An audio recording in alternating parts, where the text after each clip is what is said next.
anyone sneaks up on me.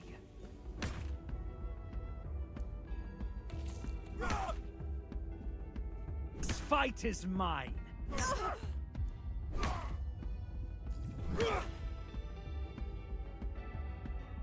This fight is mine.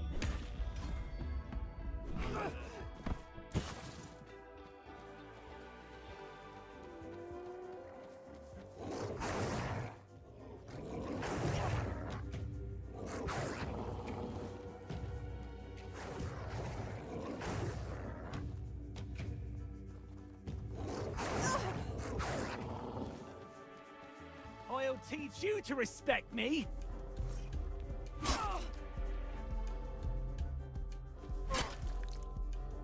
I'll have to.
They fixed it.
Hope nothing bad happens today.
Sometimes it's nice to just sit and think.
You look right.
Fuck.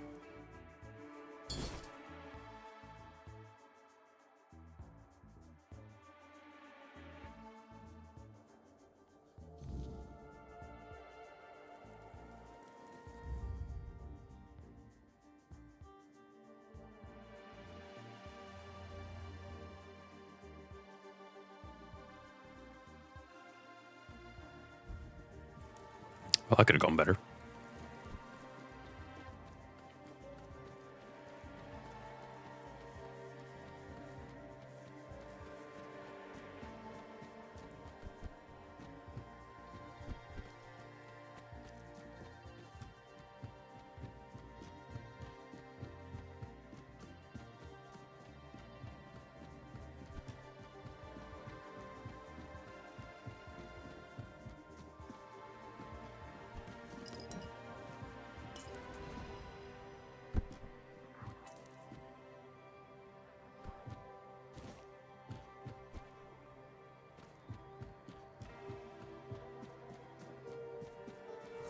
We're not alone.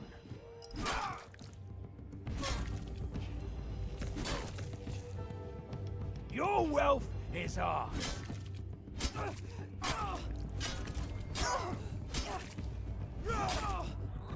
I've taken down bigger foes.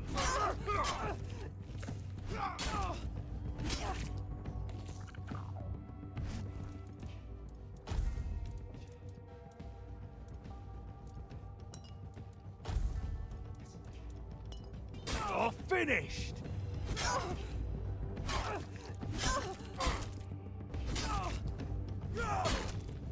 I've taken down bigger foes.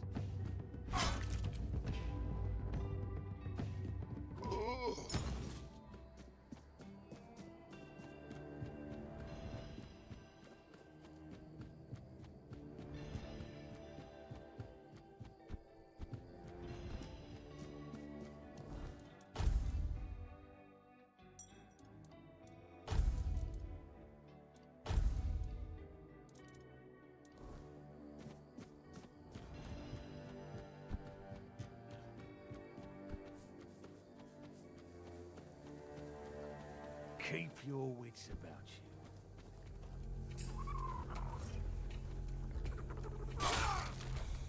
you. You're no match for our band.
I hope you found...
I mean, that's actually pretty good. Sometimes it's nice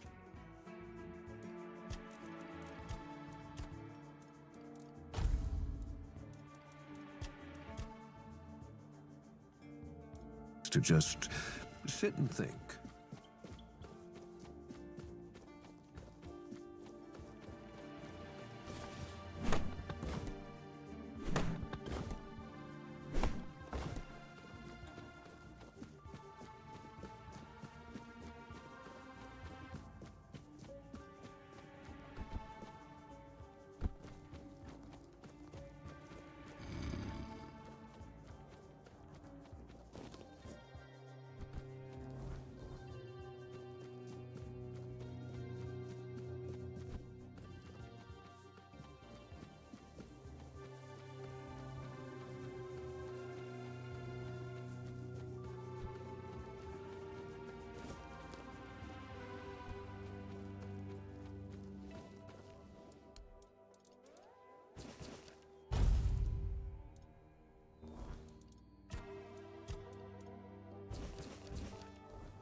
What's that noise? This is my lucky day. Give up now. Your gold belongs to us now.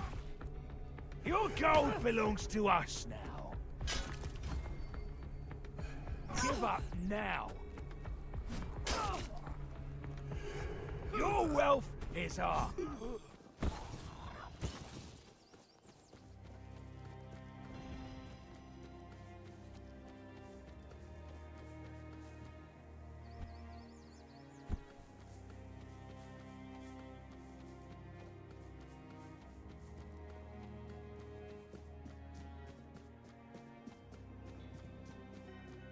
Hold your ground, men. I will bleed you. Strength of 100 men. You'll regret this. You are nothing but a peasant. I'll strike you down. Beg for mercy. We'll make short work. You are nothing but a peasant. You are nothing but a My arm has never failed me. This is going to hurt. I will be your downfall. You survived that.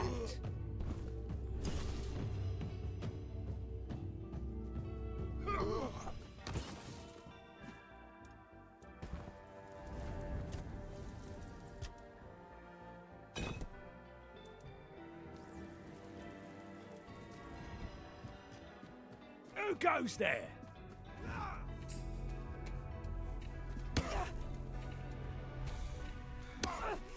This is going to hurt.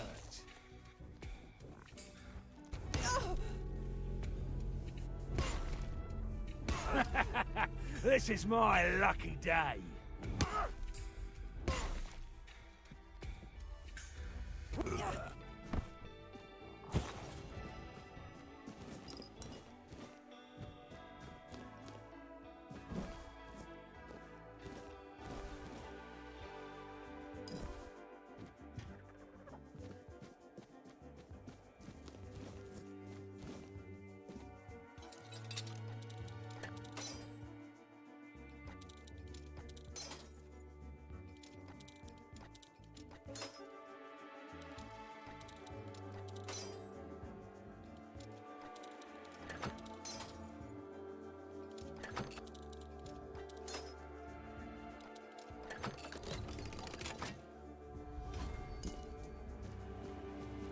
Stay sharp.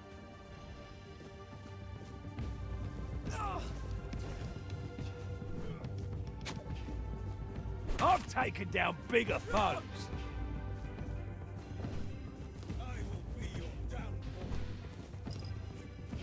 You're no match for our band. I will bleed you. This fight is mine. I will bleed you. Strength of 100 men. This is going to hurt. Say your...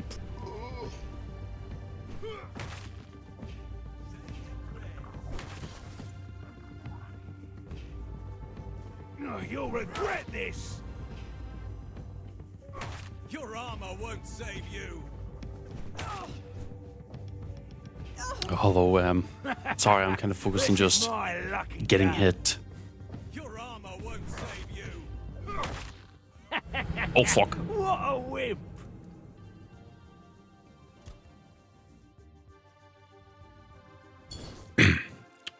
Shit.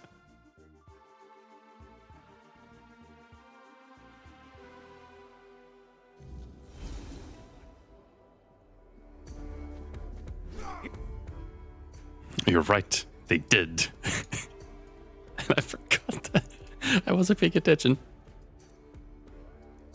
I have to update the death counter. Hold on. There we go. Gold belongs to us. I have to reload everything again. Say your prayers. This is my lucky day. Say your prayers. I doubt it's locked again.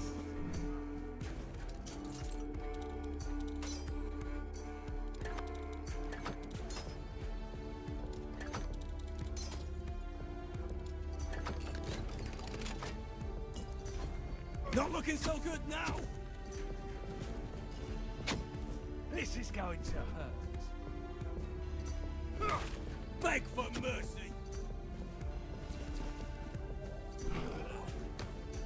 Your gold belongs to us now. I'll strike you down. Your road ends here.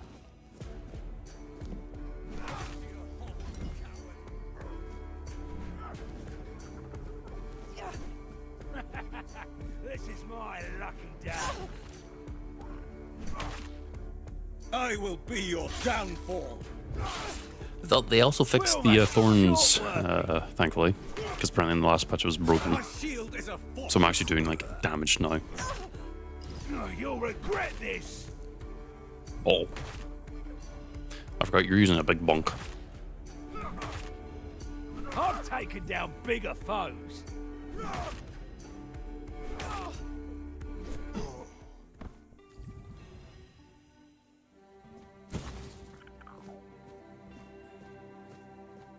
Problem solved. I ain't done any aggressive actions. I just stared at them.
Wait, that's a new book.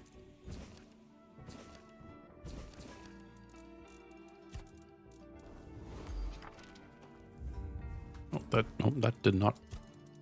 No. It was this. Okay.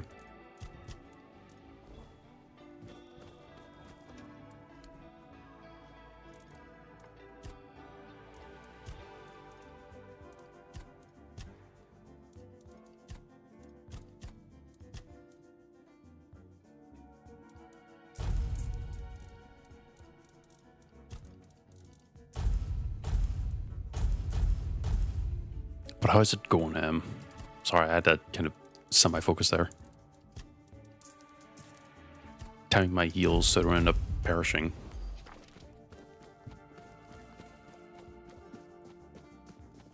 Hope nothing bad happened.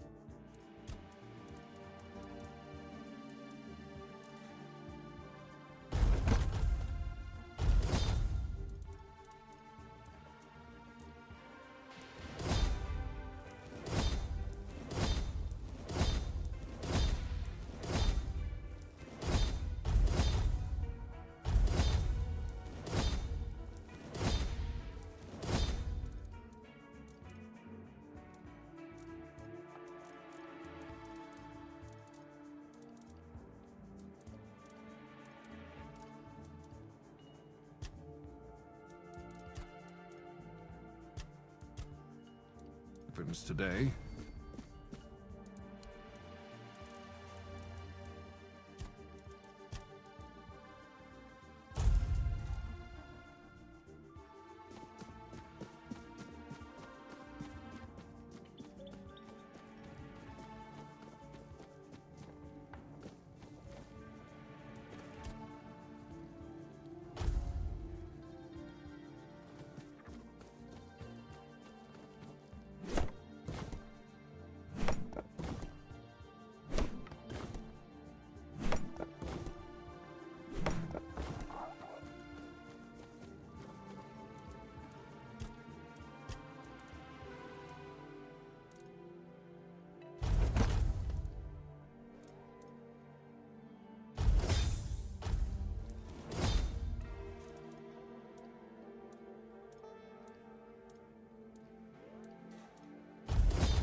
What a nice day.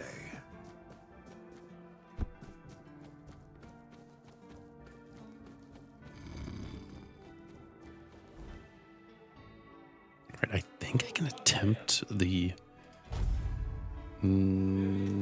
tombs.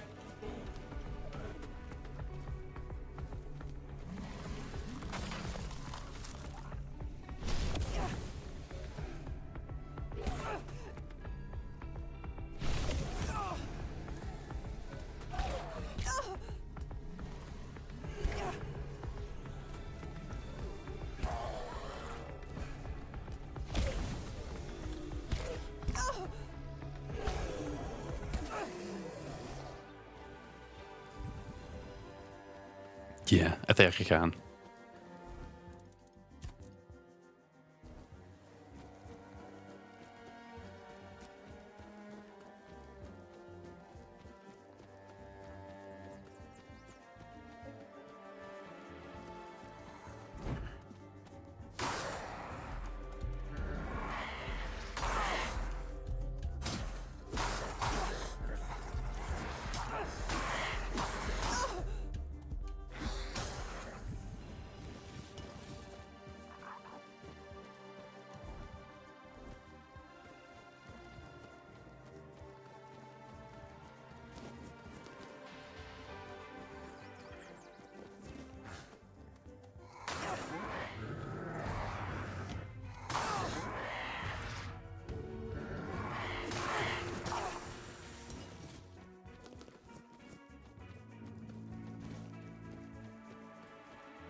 You go. Oh, you'll have.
This build's so stupid.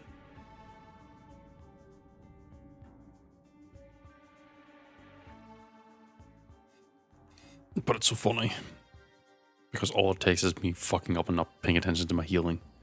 And then I have to take up the death counter.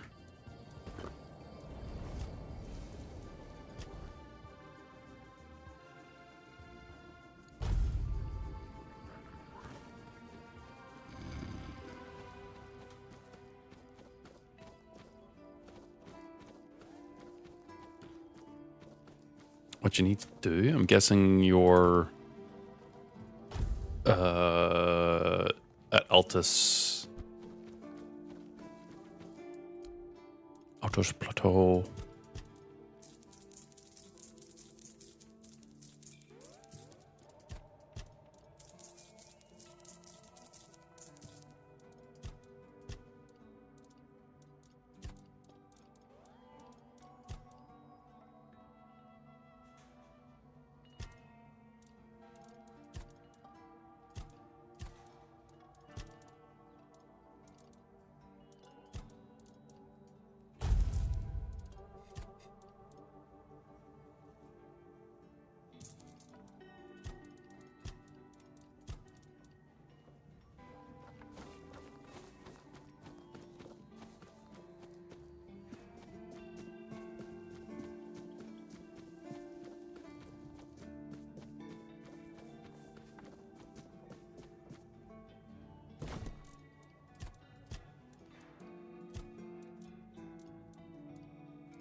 Soulstone is fully charged and then fully breaks that.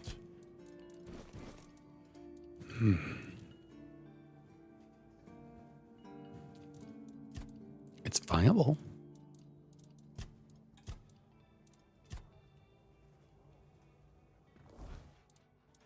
But is it? No, it's probably better sold.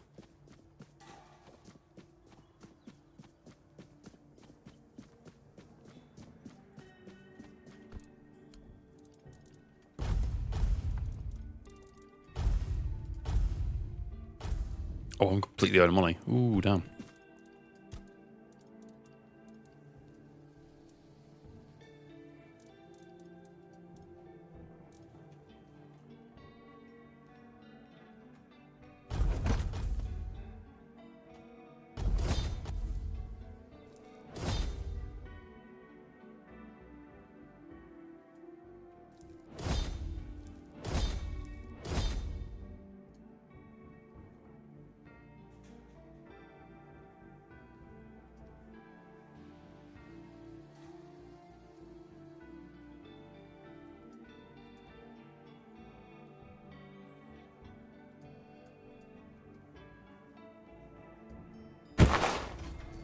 My god.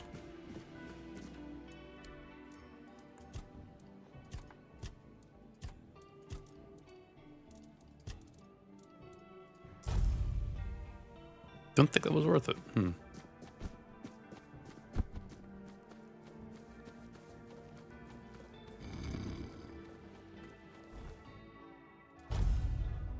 You disturb my peace.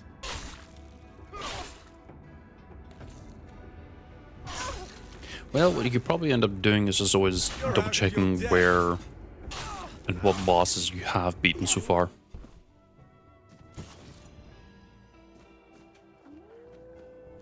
That's admittedly something I do quite often.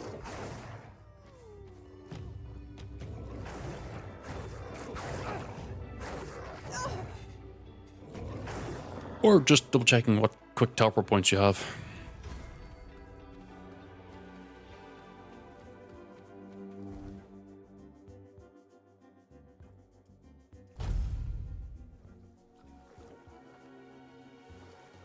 Oh wait, no, there's a necklace here I should grab. It's actually very good.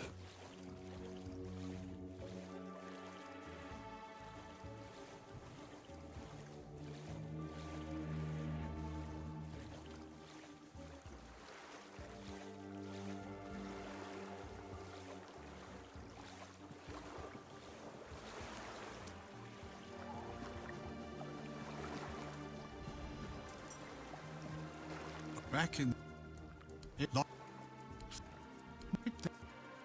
Oh, hob. the sun.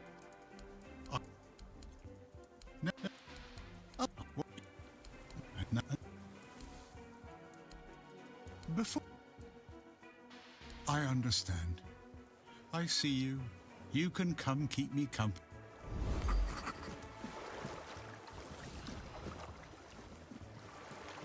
Hob's a beast. But I've done that. I can grab this, which will give me increased armor for 15% for 2 seconds. Actually kind of valuable whenever I'm getting smacked. Like, if that's my entire build, which is literally just hit me.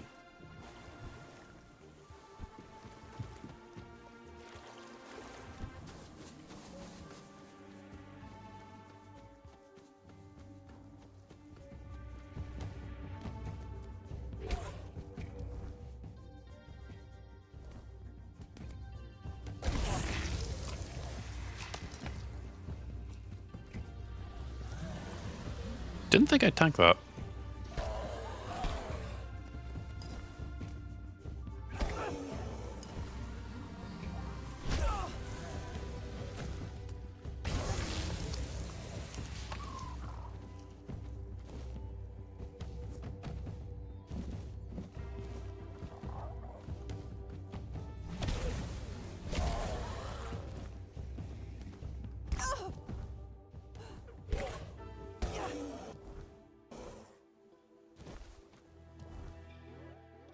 Does go up by 5%, so that's not too bad.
and I'll have a spot where I can just drop shit off. I just realized my microphone was muted, so I probably missed a fair bit there. Oops.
I like what they call this the flooded village, but it's not really like a lot of water.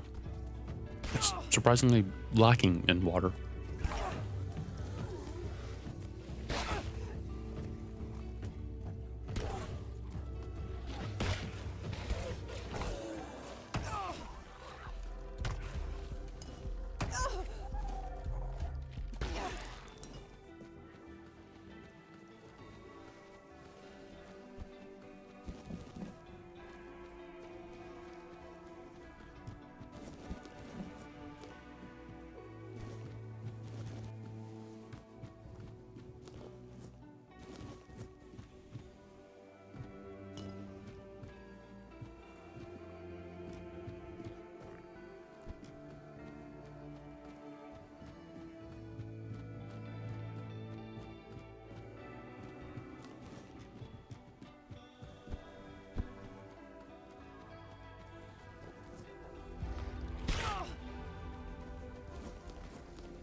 goo.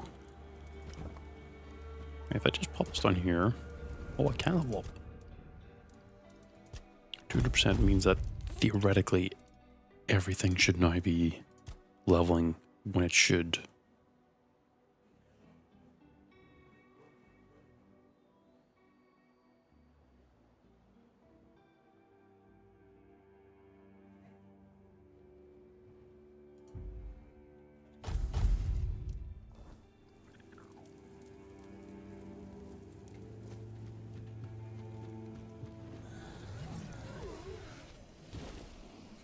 Ah, the Thunder Scrape bow. Surprisingly, a very, very good bow.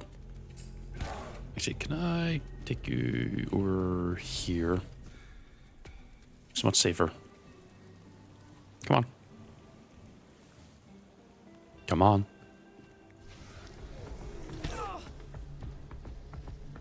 Bit more. There we go. Nope, nope, there we go. Much better.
I think this might be a little bit better.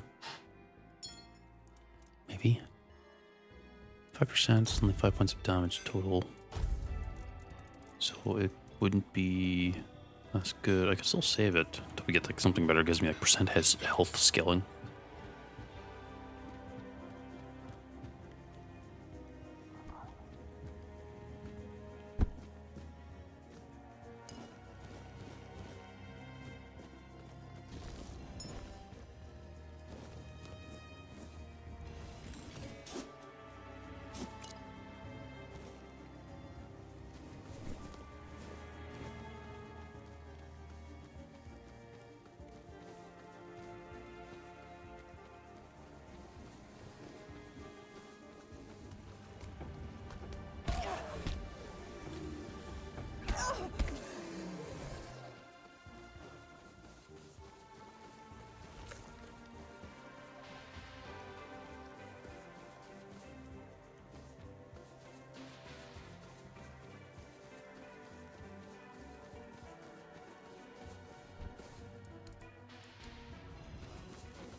Oh yeah, always. We But may also be in trying for a to fight.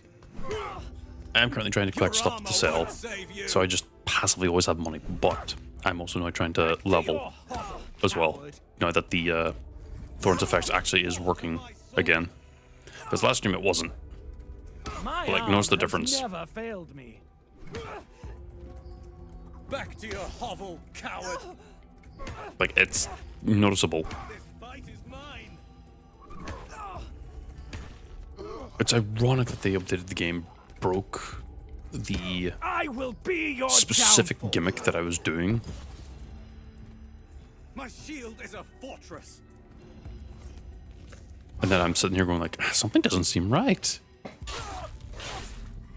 I'm invincible. Come on, back away from the edge. There we go.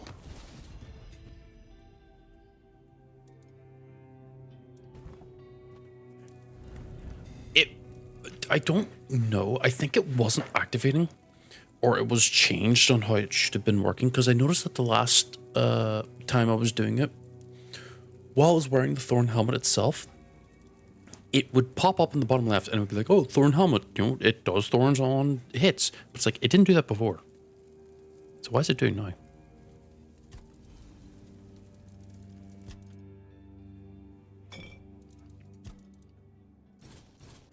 So I obviously, you know, was effectively right that there was something up with it. What specifically, I don't know.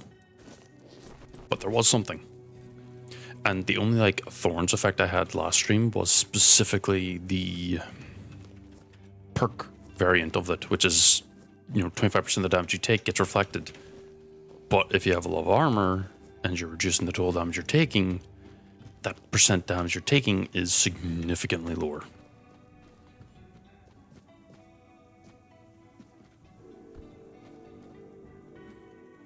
What? Oh, I stored my fucking shovel.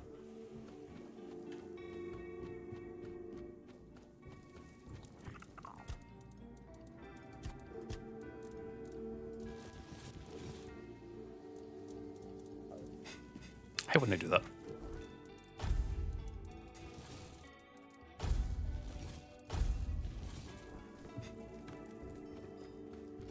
I actually have to hold on to this stuff.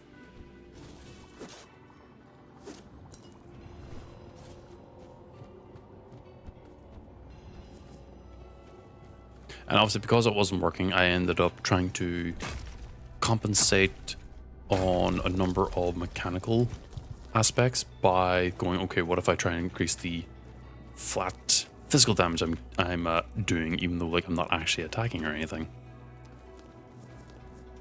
So there's obviously a few wasted perk points here and there, so I might have to revisit that a little bit. I'll probably do that if I can get an I think I already actually have one. Because, like, that is so much better.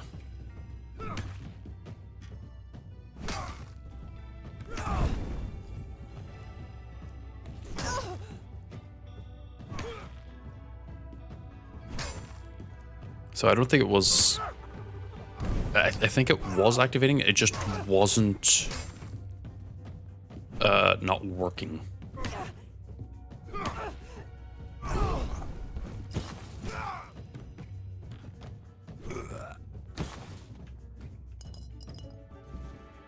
Technically, yes, there's two ways you can do this build. The one I'm doing is using armor, because naturally you're just gonna take hits, especially since this is the passive aggressive build. And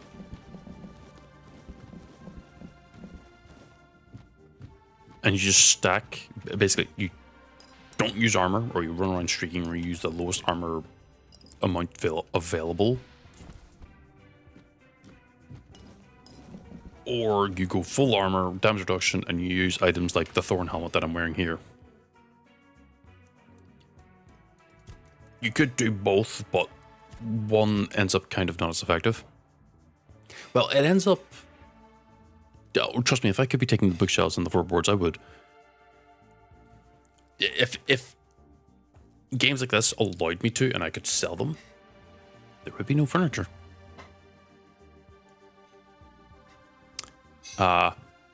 Because, well, if I can sell it, I can sell it. But yeah, this year is... It's really only good at the start of the game. At the start of Chapter 2 and the start of Chapter 3. Because all the enemies get an immediate, like, boost in their overall damage. Because from Chapter 1 to Chapter 2, the enemy starts are just stronger. But as you get better gear, better defenses and everything, it kind of drops back down.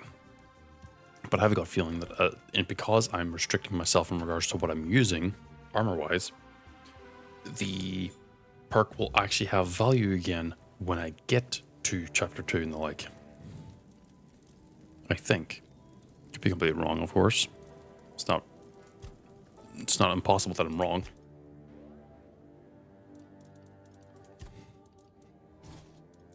Yup, that is me.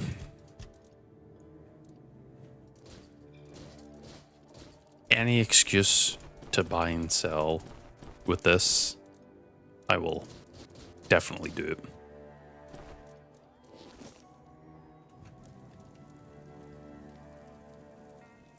And now I've done this quest, I can actually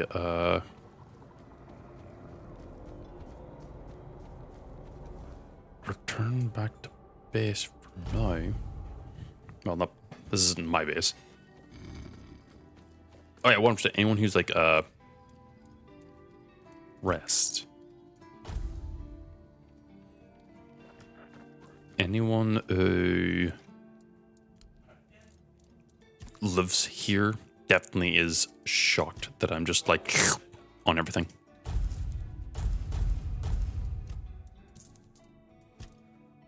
I want to keep those. I'm going to sell these because I think there's another pair of pants that give Thorns effect. So that's selling. I think. I could probably end up getting better pants in the future anyway. I want to hold on to those because, well, no, I don't.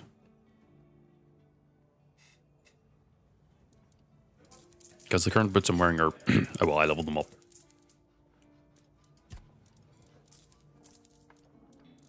Sell that. Sell any mana potions. Sell that because I'm not doing arrows unless I can throw them. I don't think I can. I can sell all these rouges. This really isn't all that worthwhile holding on to. I don't know what it's for though. I'll just hold on to it for, I guess. Holy shit, I picked up a lot of shit.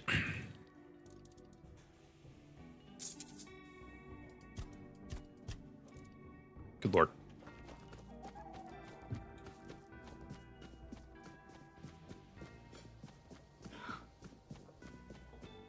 Some. No point in upgrading that. It doesn't actually benefit from anything.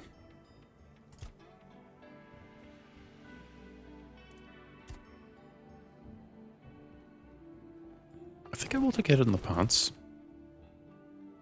Oh, I'm out of iron.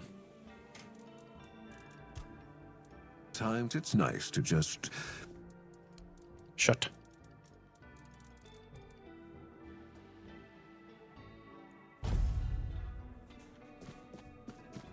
Now, how much defense do I have? 39. Is that right? 13 plus 3 plus 9. So that's 12. 25. 38. No, that makes sense. Oh, that makes sense. 1, 2, 3, 4, 5. So if I were to get these all to plus 25, I'd not take any damage anymore.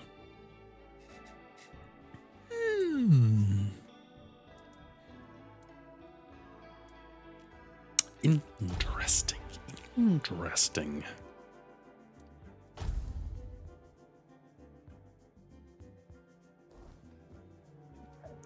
Interesting. Oh, wait, I don't know. Wait. Does the pickaxe upgrade with iron or copper? It just upgrades.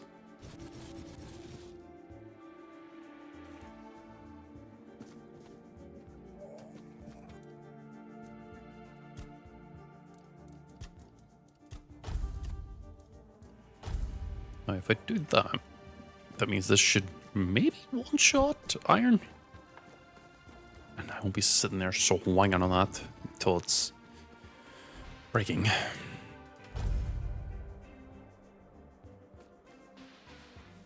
I know there's some source of iron over here.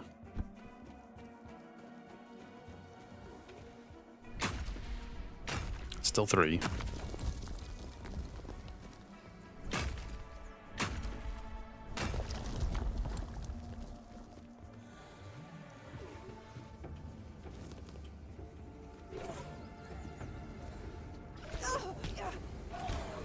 I'm not taking much damage now.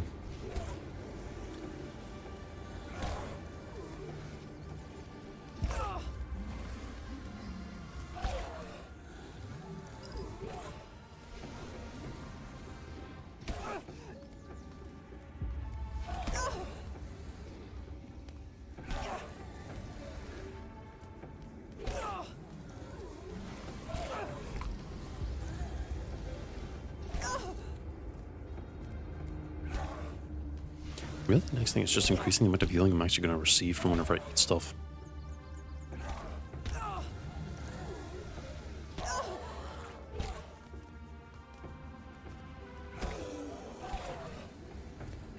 Oh, there's a chest there this entire time. How did I miss that?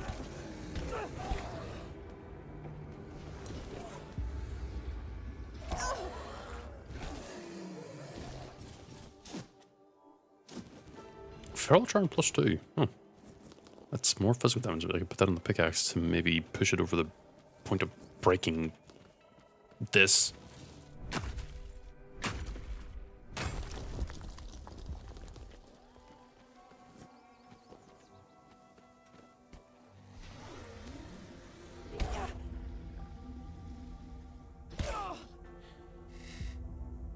Because that's 17 damage it's taking at least per hit. I think. I'm not sure. Might be taking more. Hard to say.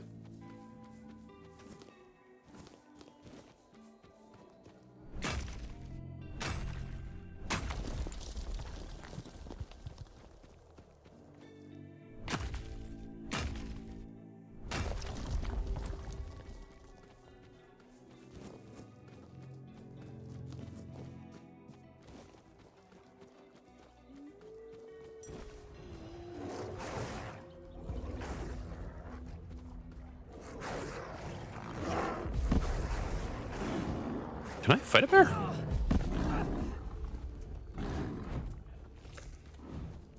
Kind of.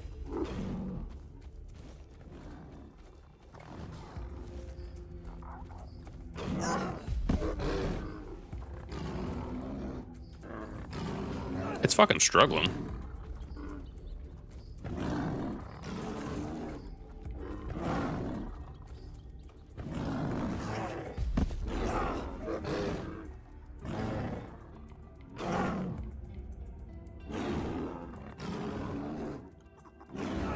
It's really struggling. Ah.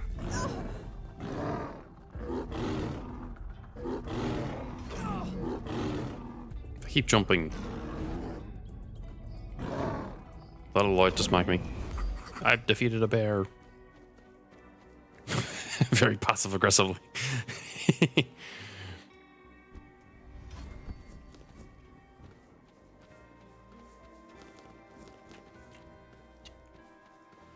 There's probably quite a few quests I can now actually do by just, you know, fighting. Probably still can't fight this thing.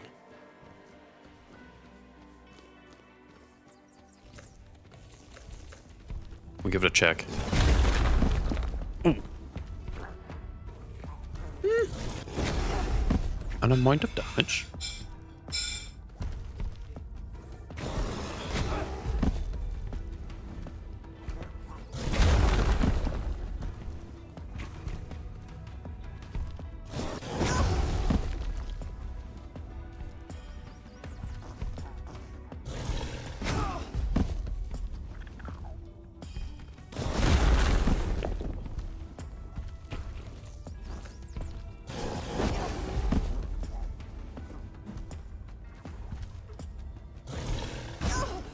I wish we could do the more swipes. What? Does it have swipes? I wonder what it looks like whenever I get launched. Oh, like that. Hold on, let me look down. This looks so stupid. I just get knocked on my ass.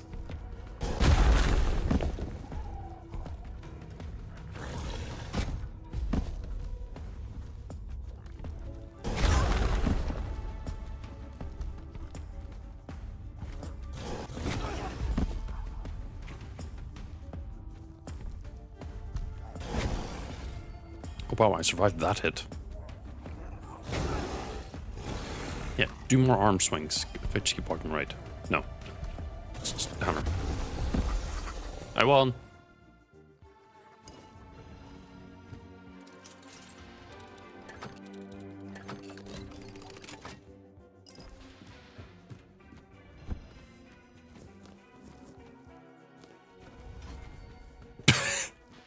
I won in the most weirdest way possible.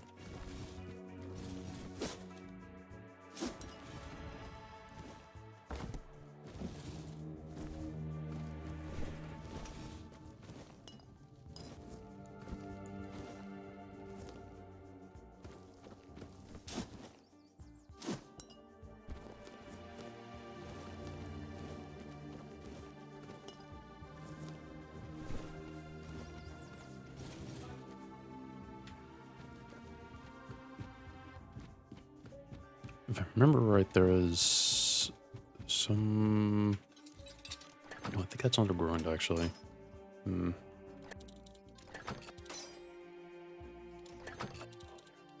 on. There we go.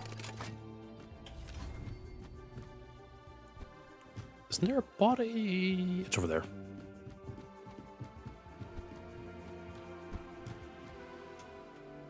I didn't actually want to jump down, but you know what? We're down here now.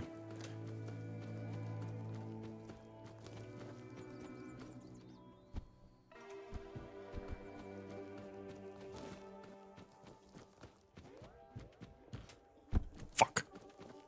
Take it slow. Here we go.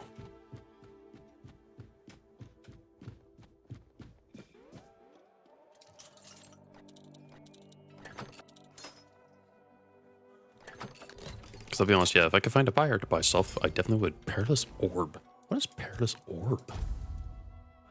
Increases critical chance by 3%. Useful if I were doing a critical build, but I'm not. I'm doing a... not that.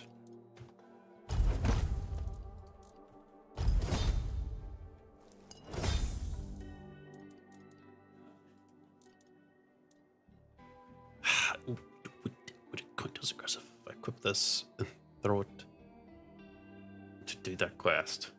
I don't. Maybe I'll have one.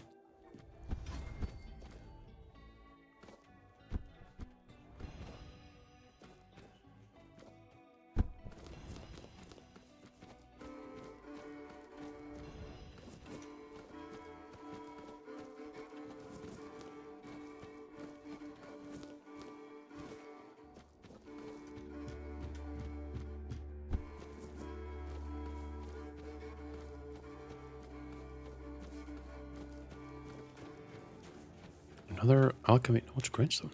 What is this doing here?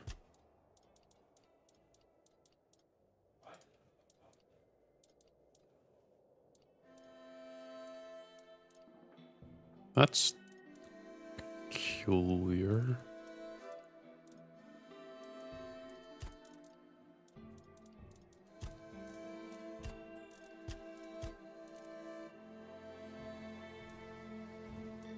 Of course, upgrading costs money. I forgot about that.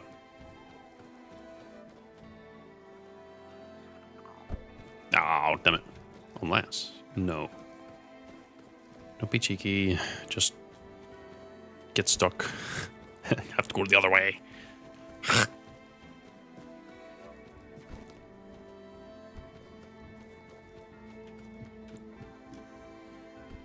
Oh, it's empty. There's nothing else here, I think.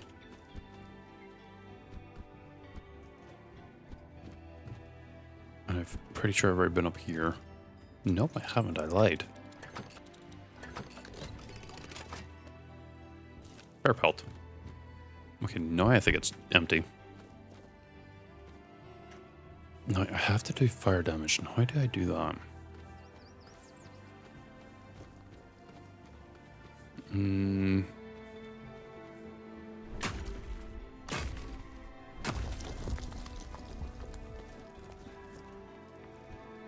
Why would I do fire damage with my body?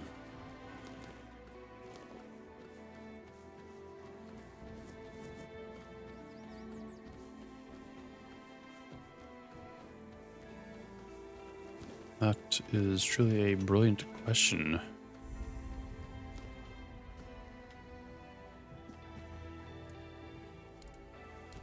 Plus 5% incoming healing. Always good to have.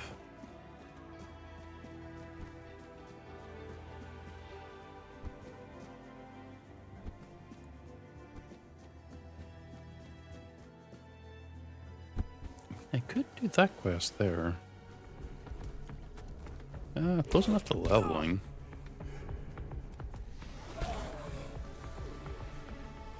But there isn't anything that's specifically like, yeah, it does damage with fire. Did that just die?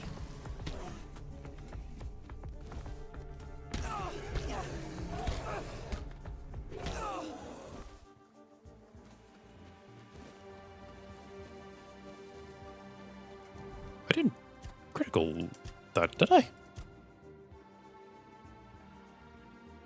I have no critical chance.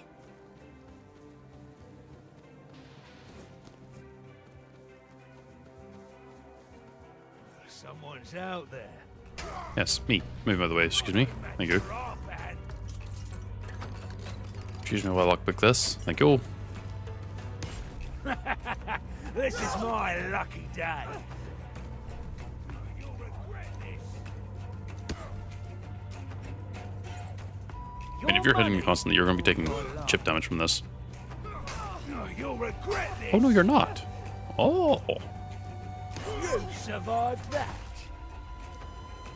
I guess actual arrows. Or maybe it's within a range.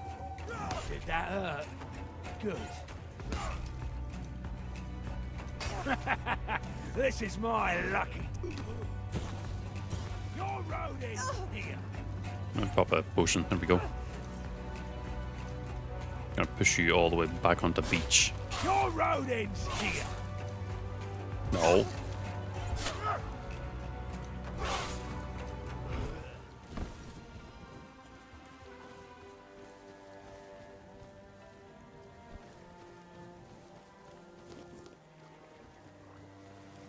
Fucking me comes in, like, excuse me, I'm going to run through your bags. Thank you all.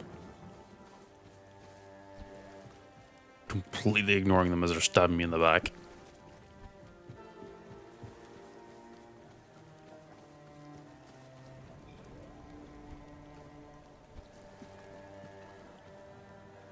Bunch of wolves.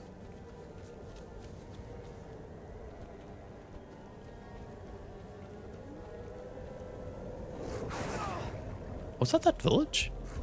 No, are these just random?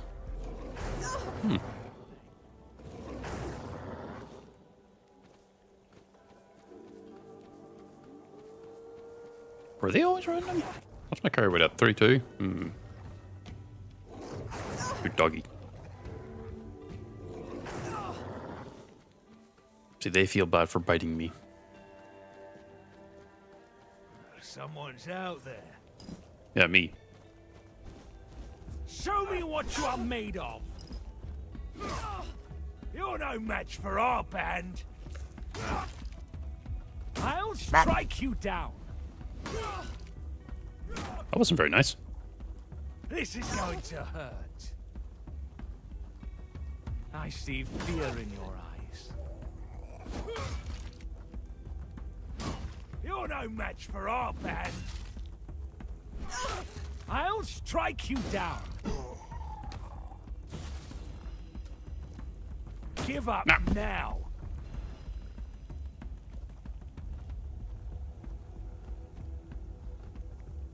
Your money or your life.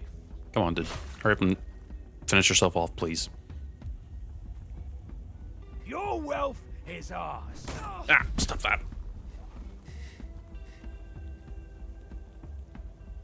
You're no match for our band. There we go.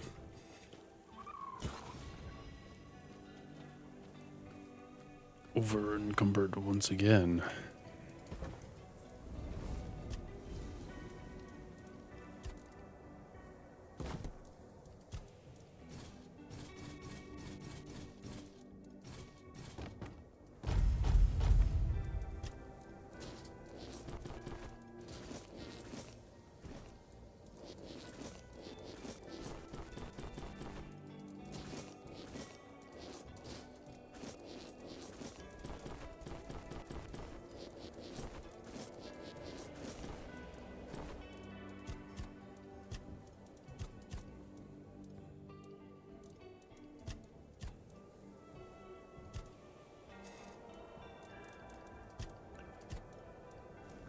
Very good.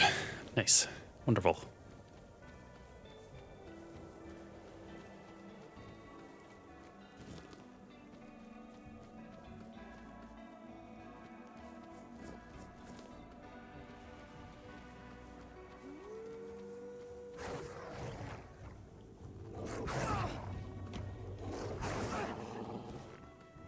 Where are we located? Oh, we're near Roscree. Means we're fighting a Mistling now.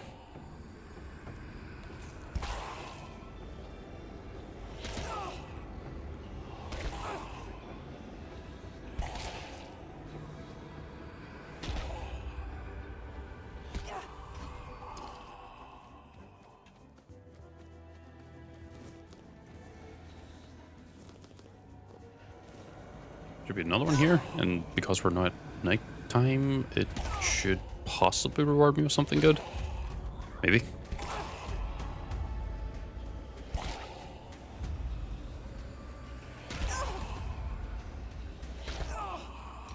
Oh yeah, it is a good unidentified item. Unidentified? What?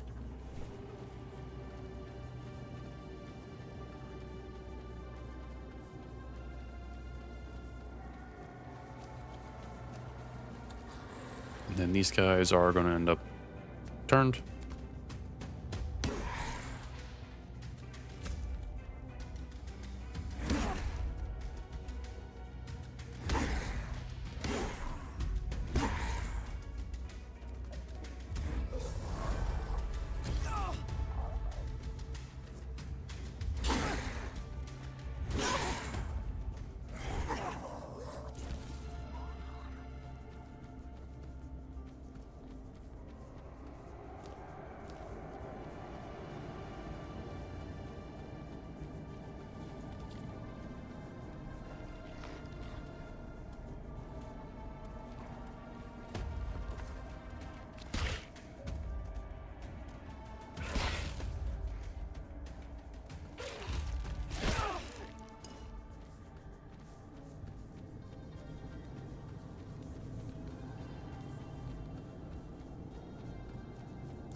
You fight like a milkmaid!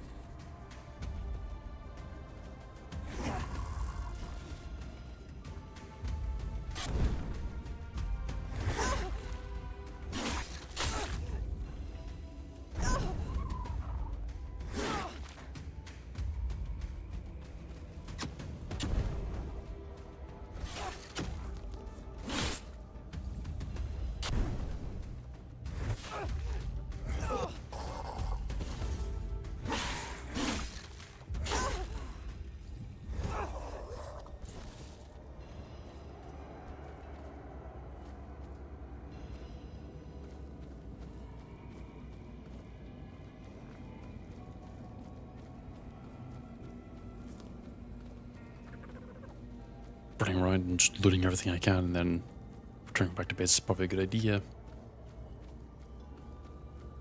Oh shit, are you in the part of the world that's currently dealing with a lot of snow? That's not good.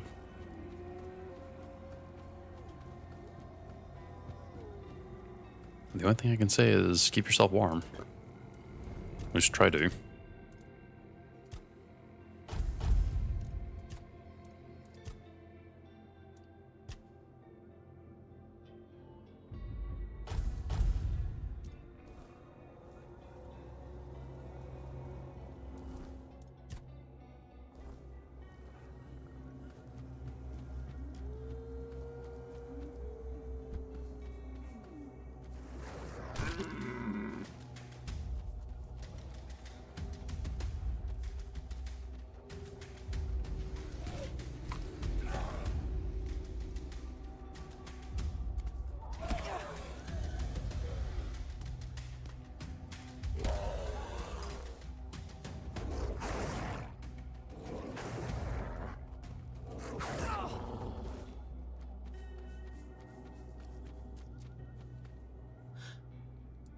No.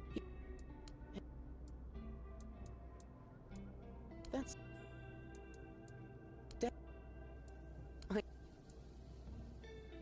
Great, I'm sure.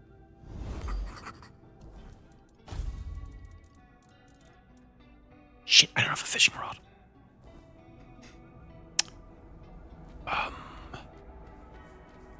That's the one time I forgot to put one in.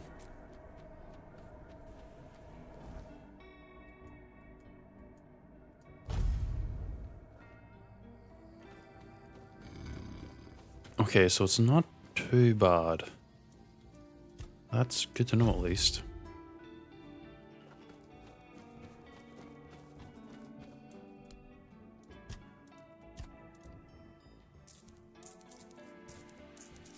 I actually have a few friends who are also in your location, and they are also icicles, for lack of a term.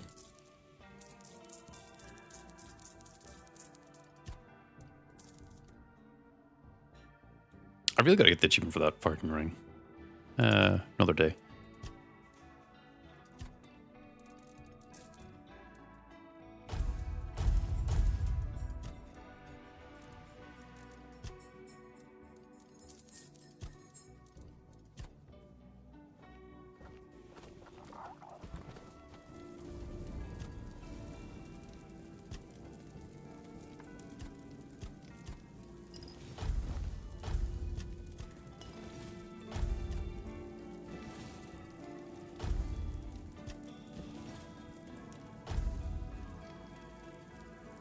Fuck, I could have got something good out of that. Damn it. What a night.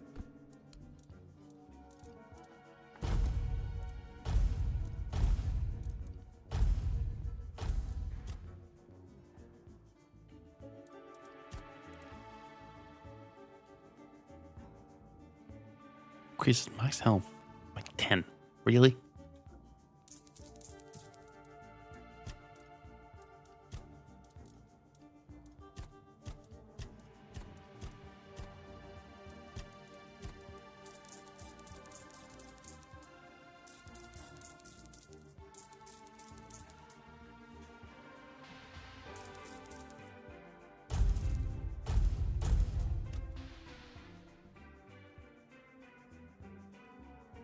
Well, I can only hope that you stay wrapped up well enough to avoid getting any frostbite or anything of that nature.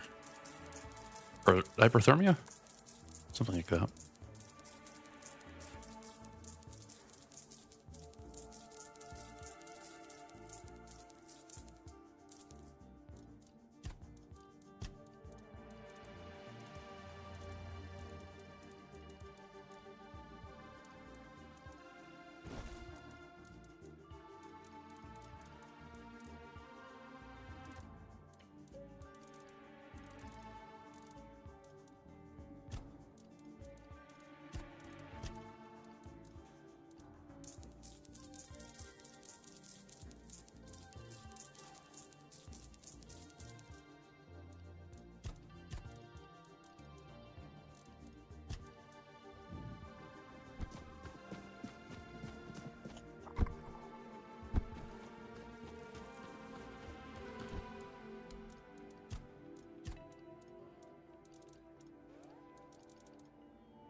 I was about to say, why couldn't you run the AC? But then I realized, oh, it probably would take the cold from outside and put it in the car, and that's not what you want.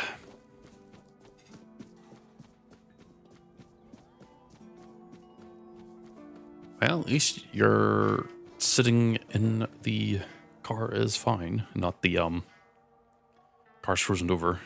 So it's just cold, but it's not wet over there. That's actually thankful.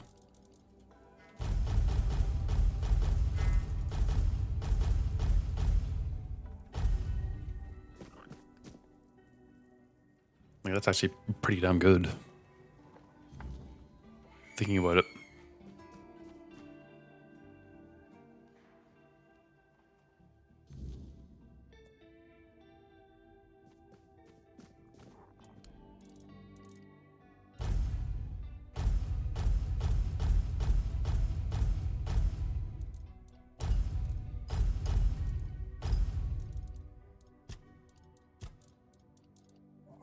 Pretty sure I just sold a bunch of stuff that should have been turned into other things. That was stupid.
Be right back.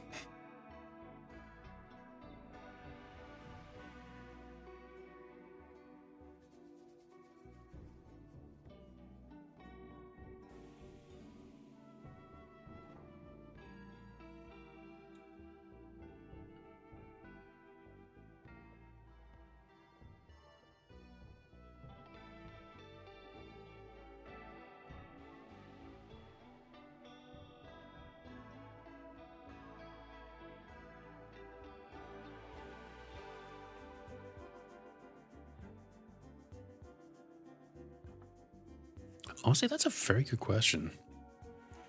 I would want to say no, but I think they are.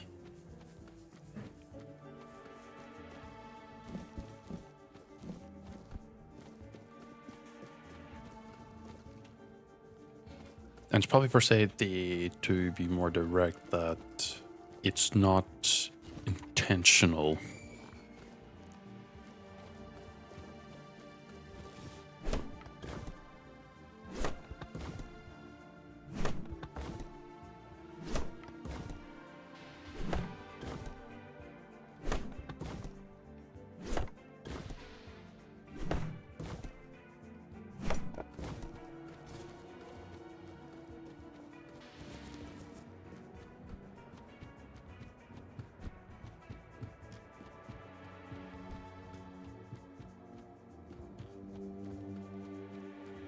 Because I do end up finding myself playing a lot of RPGs in general. Partly because, again, more often than not, most RPGs are, medieval themed. Or at least they lean towards that. So, by all technicalities, yeah, RPGs probably would be my main game I would lean myself towards. It's not to say I wouldn't play like a puzzle game or something else that isn't explicitly an RPG. But I would end up playing a lot of them. Something about the overall aesthetic of being able to just, I just drank a potion, of going through all this and, you know, it's just a different type of game. Do this quest. I've never done what she asked me. It's perfectly safe.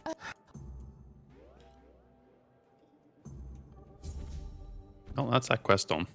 Still haven't done yours. Yours requires me to go find a boss, and I don't know if I can fight the boss just yet.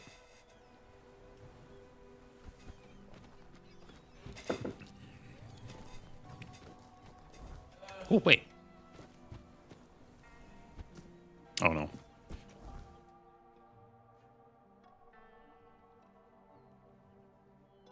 I should add in those bounties.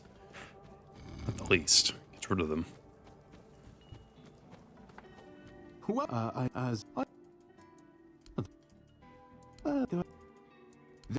Yeah.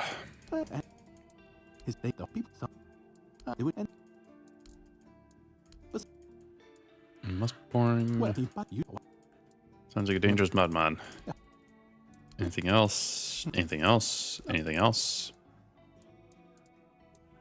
Oh! But do you keep... I can't believe you actually did it. A blade buried in that giant body. There was no blades buried in it. I can only imagine what a sight that was. Here, take your reward. And please accept Camelot's official gratitude. You've truly done a great service for the capital. There were no blades ever used in this situation. Really? Oh.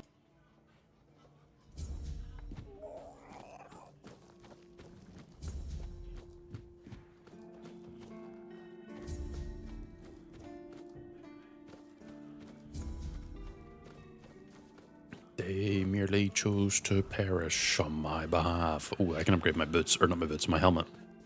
Get 1 more point of damage. Always.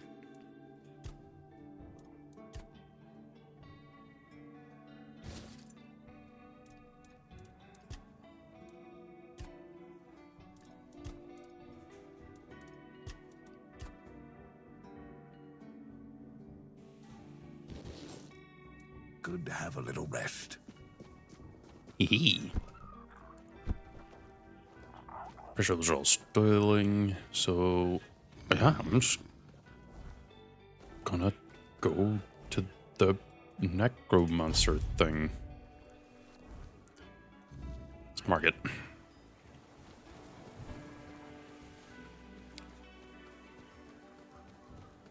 I could have upgraded my pickaxe actually.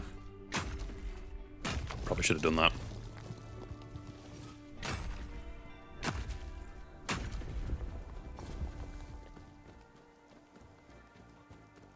Oh well. Yeah, I would end up probably playing a lot of RPGs. Probably more than your average person. Well, really? Is it more than your average person?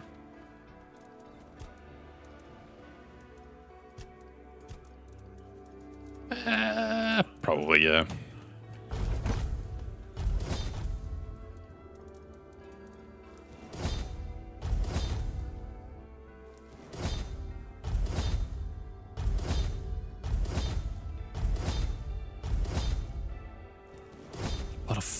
Leather.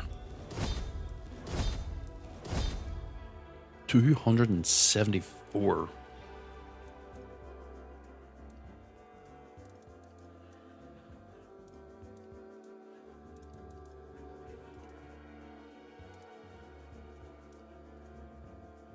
Makes me wonder, since it's already at +2, will it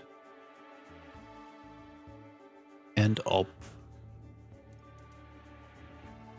being like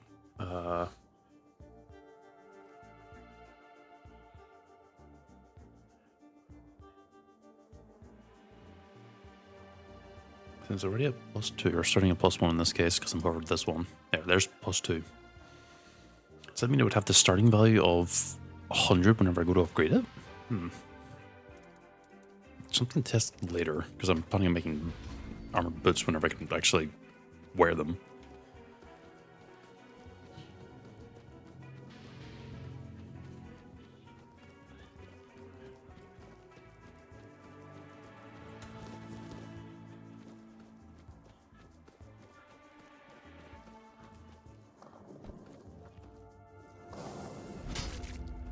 Don't really notice much of a damage increase on that, but hey, I take less damage. That's all what matters. Oh, my favorite RPG straight up would be just Oblivion, the Elder Scrolls, or the Elder Scrolls Oblivion. It's kind of the first thing that I ever played, and I think it kind of put me down the path of just enjoying these types of games specifically. Because I've also played Skyrim. I don't enjoy Skyrim as much, but that's mostly because of the lack of depth on it.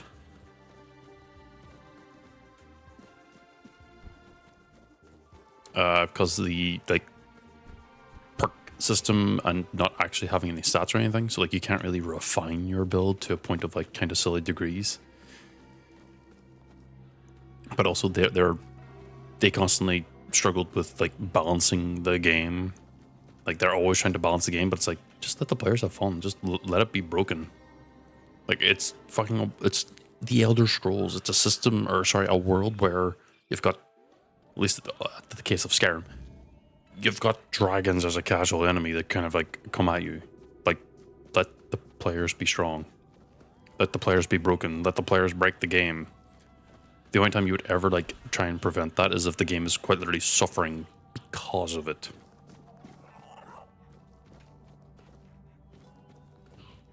Yeah, it very much wasn't very deep. Had a lot of things. It brought in dual wielding, and you can use your offhand for stuff. It made... I would say it kind of made the armor system a little better, in the sense that you could upgrade it and make it better, but it still, again, capped it. They don't really give you a lot of freedom, without mods, obviously.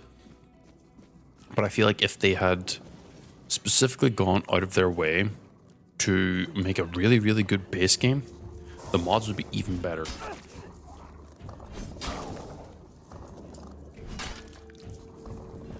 Admittedly, Tainted Grail, I think it's very, very good. And to my knowledge, I think it's the first time this development team or company, I don't know which one that is, has made a game of this nature. And frankly, if they were to make effectively a second one or a revisit or a remake or whatever, it could be one of the best games on the market just outright, because you as a player has a very, very big focus on the role play aspect. You can build however you want. You can do whatever type of builds. Most builds, I think, are extremely viable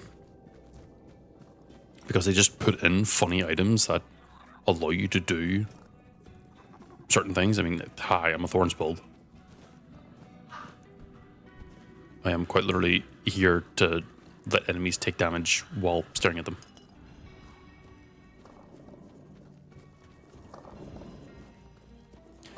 And oh, this is gonna be fun.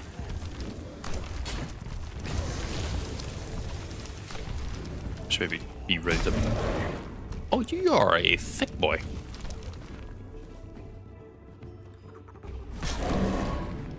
Thankfully, I've got enough tankiness to make it not an issue.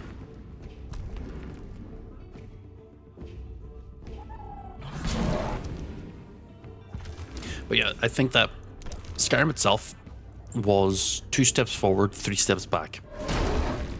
Because from Oblivion to Skyrim, they got rid of the attribute part where you have your strength, your dexterity. I think I actually made that bit in agility. Your base speed, your willpower, your intelligence, and your endurance, I think. Or was it constitution? One of the two. And that kind of took away a lot of like the unique ways you could approach your build, and they replaced it with the Fallout perk system, effectively. Or they went fully like on the perk system. Which again, to me, not a good thing. Because that takes away like the player agency with the builds, because sure, in Skyrim, if you specifically set yourself to be a specific themed build, you're going to be that specific themed build, whether it be magic, physical, range, sneak, etc, etc, etc. But players will almost always chase after the most meta, most optimized build, unless they themselves set things in stone to not do. I'm once again playing a build which isn't viable. But I'm damn well going to make it viable. I also picked up a sword that I shouldn't have picked up. It's not even worth anything.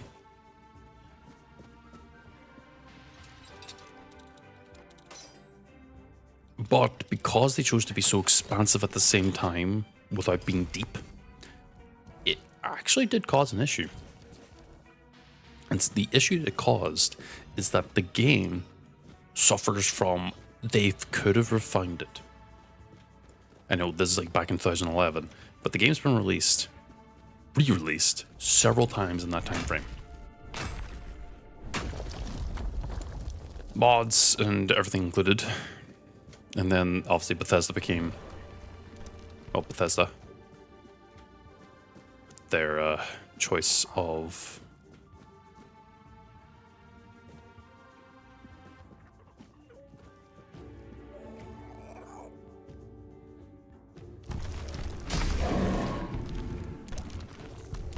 Bethesda became Bethesda, as I said, with their choice of actions on in regards to the modding scene and everything, which I don't expect them to have any good things when it comes to the 6th game in the series. I've got a feeling that it's going to be more on like the base building and dealing with like very, very empty swaths of land. And they'll kind of just rely on the players to add in content. Because I'll be honest, Skyrim was pretty bare bones. There was depth, sure, but it was still pretty bare bones. I'm not going to say like I expect more depth or anything, but you know, the difference between like handcrafted dungeons that aren't meant to be repeatable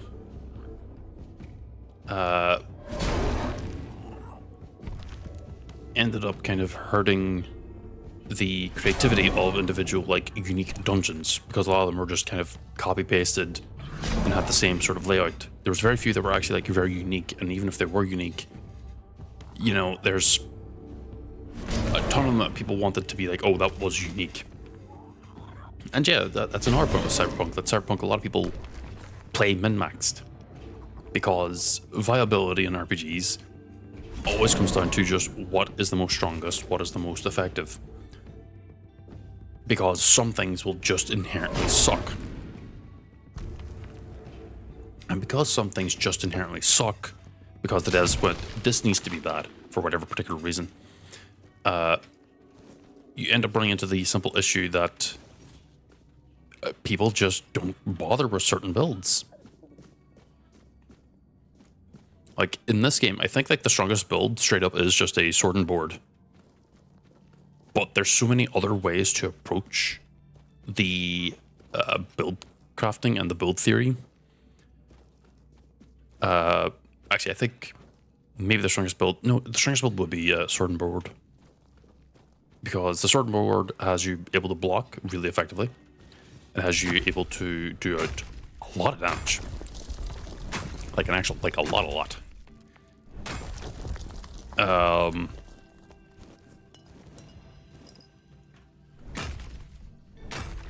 And you're able to like just not take damage if you're careful. And even if you aren't being careful, you can actually just straight up just burst most enemies down before they can even attack you. Hilariously, stealth in this game, dog shit. If you're going to be running a stealth build in this game, you're actually going to hate it, because once you're spotted in combat, there is no way to leave combat without leaving like the leash range of most enemies.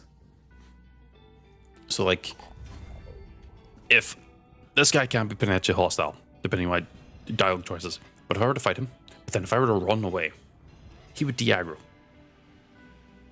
And then he would sort of go back to his usual shit, but he also might, you know, leash me all the way to the very entrance of the dungeon until I leave. Careful there. Try not to step. I need you to stop. So you're trying to raise an undead army. Holy shit. Might be just practical experience.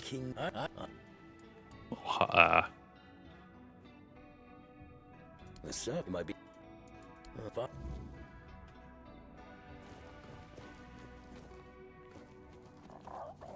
Many.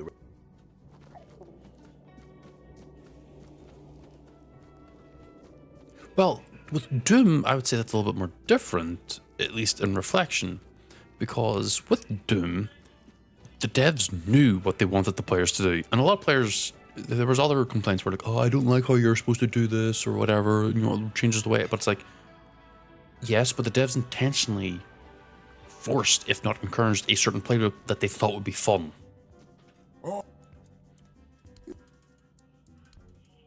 Theoretically, obviously, you know, if you were to go back to the old Dooms, it's significantly different.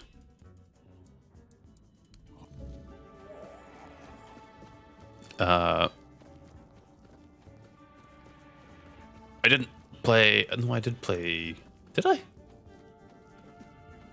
I don't remember.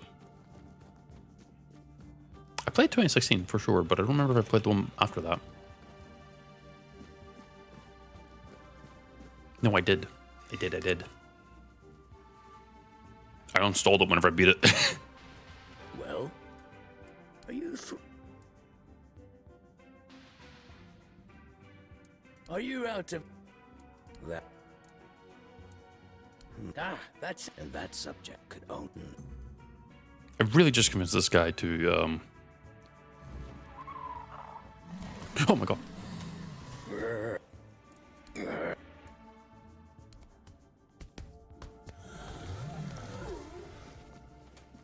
Well, I can kind of ignore him now.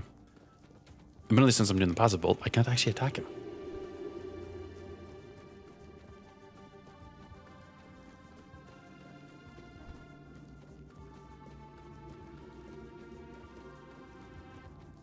Sorry, I got sidetracked. Oh, well. I am the keeper. Please visit any time. It might be a good time to tidy up around. So. Oh. Damn, I'm not gonna be able to get into that one room. I should have just fought him. Well.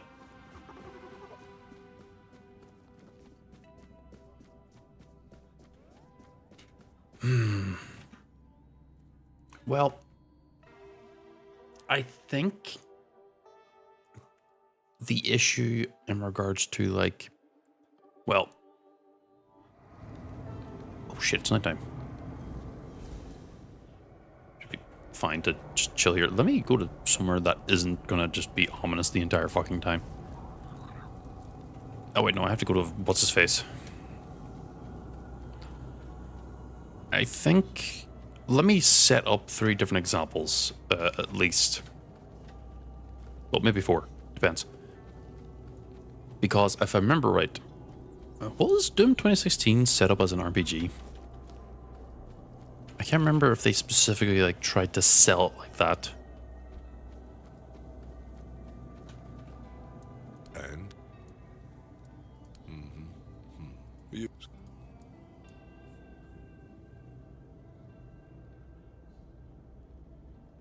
I might have another. Yeah, you two tell me to go do that. That's good. You heard the hat man somewhere. But, okay. So, the first example that I'm gonna, like, that's also an example we just talked about, is Skyrim. And yeah, in a strict definition, no, Doom 2016 wouldn't be an RPG. Okay. I'm just making sure, because I was going to include that as a potential example if it was. No, I don't. Well, let me first do this. My definition of RPG is a mechanical standpoint. Whenever it comes to your build, what types of gear you use, what types of weapons, and your general approach. Now, obviously, this is very loose for all intents and purposes, but, you know, when you think of RPG, these are kind of like the four main things you would normally think of in most cases. Any other games that have like RPG but strategy, RPG but shooter, RPG but puzzler, RPG but painting game, all have these specific things. You've got your stats, you've got your gear, you've got your build approach, or your build, and you've got your approach to the game. Now, with Skyrim, that was the first example I was going to go with, they don't have your stats, but they do have other things that kind of substitute for that. And the issue with Skyrim is that they tried to put too much freedom to allow anyone to do anything. And the issue there is you kind of lose the identity of what you are building towards. Sure, you can still go, you know, two-hander heavy armor, or mage and cloth robes, or bows and light armor. But it's because those things are already really good in tandem. That's why they exist. Like, I've never seen someone go heavy armor and bows.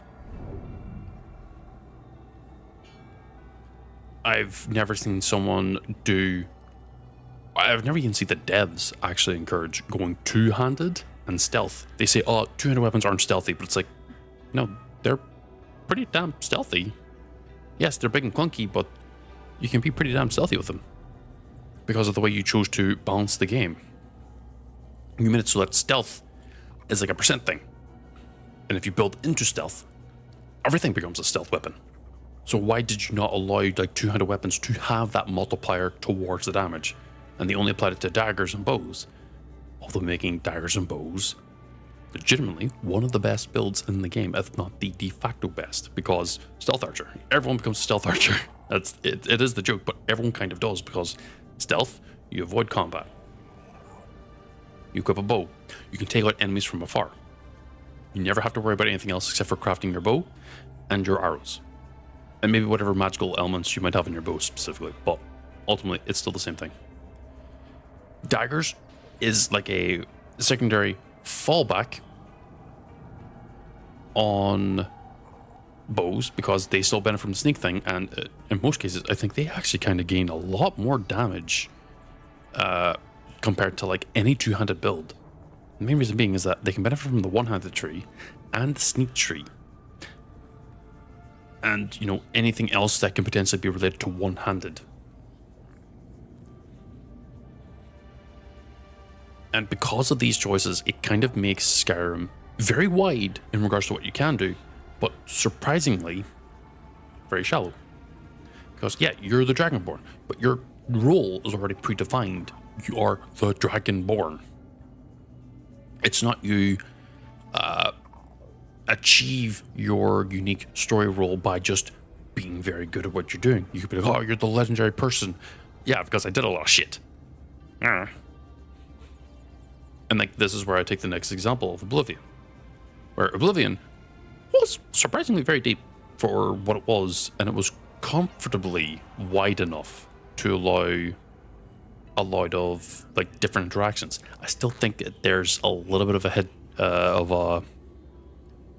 you slowly but surely end up doing everything in the game because of just the way that the actual game is balanced with its horrible fucking scaling on enemies and everything. But that's an entire different thing. That's not like the issues with RPGs. That's just an issue with Oblivion. Because, you know, as you get higher in level, enemies scale to you, so you end up fighting more heavier enemies that are got a bunch of fucking extra shit that, if you aren't prepared for, will just fucking ruin your day. Skyrim doesn't have this issue, but it does have a different issue in regards to armor scaling, but I'm not going to get into that. That's, again, a mechanical thing. But Oblivion, you start as just a prisoner, yes, well, you are seen in the Emperor's dreams, and obviously the main story is you are meant to become the champion and everything. Not the champion of like the arena, but like the champion of I forgot the specific title. I think it's Cyrodiil? Something like that. You still end up starting from nothing. You end up kind of just rather luckily seeing the Emperor and having a way to escape. It doesn't matter who you are, what you are, where you came from. You can actually build that out in other quests and say like, yeah, you know, there's a specific NPC that if you are bred and talks about like your hometown, and you actually get to talk about that. Skyrim does that have that too, but it's not the same because of the starting out is different. Because you deal with the dragons, you deal with Ulfric, you see General Tullius, like you see like 3 major characters in the overall world right then and there. Versus just the one in Oblivion, which is like, you're the one from my dreams. But like, we've already known that Emperor... Oh, what's his face? I forget his name now. He ends up having these prophetic dreams every hour wackabout because fucking the other 3 Elder Scrolls are all basically like, yeah, I sent like the person to deal with it. Man's always fucking called it. So he's obviously a little bit more different, but since he's dead at the time of Skyrim, he can't be there. Now, my third example, and this is where it gets weird, because Oblivion was a very, very wide berth, but also surprisingly deep. My third example is Dark Souls. It is an RPG, but it is an action RPG. And now this is just more like a Dark Souls 1, 2, 3. It's just the Dark Souls series. It's not like Dark Souls 1 specifically. It's just the 3 of them in general. But I plan on talking about them in the more vaguer terms because obviously if I get in the nitty gritty, then it's like, okay, Dark Souls 1, Dark Souls 2, Dark Souls 3, they're their own entire topics. With the Dark Souls series, you effectively are nobody. In most cases. Like Dark Souls 1, 2, you're nobody. 3, you're somebody, but you're also nobody. It's weird. You have your stats in your gear, and you have your general approach. Like the devs have handcrafted a world and a situation that you have to deal with in your own specific way. Whether it be through gears, spells, just running away from everything. I've done that build many times. Well, that's not really a build, it's just more like I've done that tactic where I've just run away from enemies.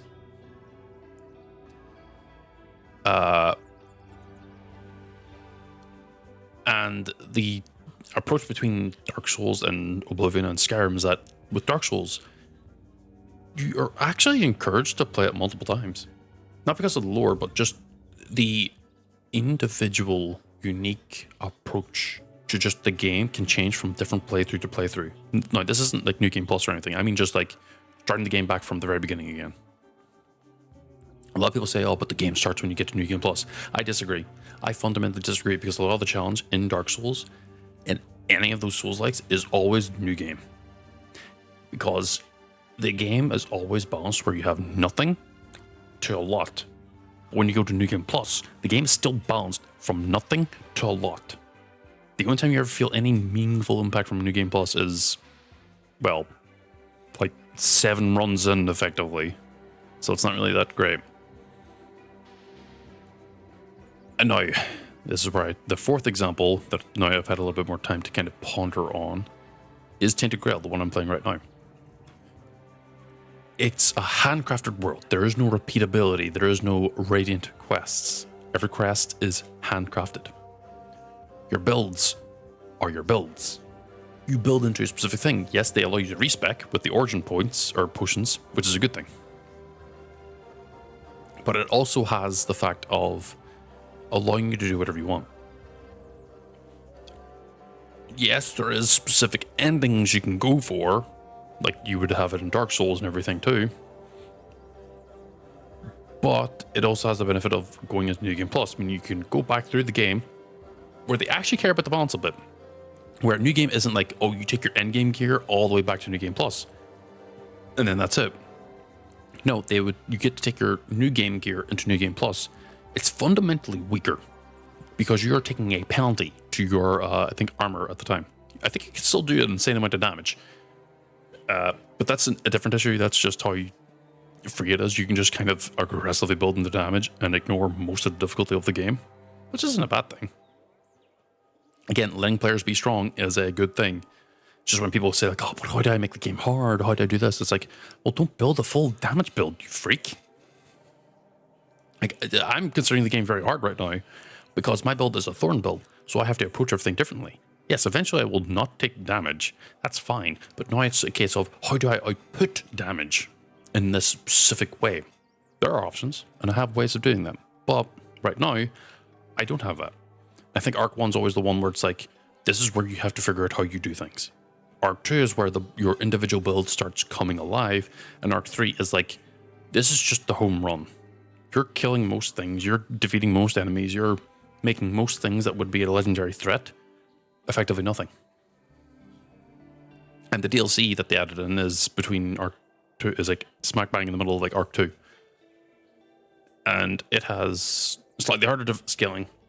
So obviously if you do that, you end up with like way more difficulty options of just like extra items to add into your build. In fact, I'll be doing the DLC because there's like 3 items I really, really need for it. But in the end, whenever it comes to like these types of games, a lot of the issue I would think is that there's not enough freedom, but also too much freedom.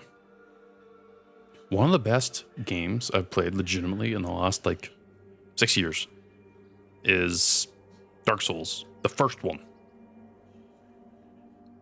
Well, no, the Dark Souls series in general would probably be a better way to put it, because they're handcrafted. Even if there is like hiccups and weirdness in it, they aren't intentionally left open. They aren't open world games.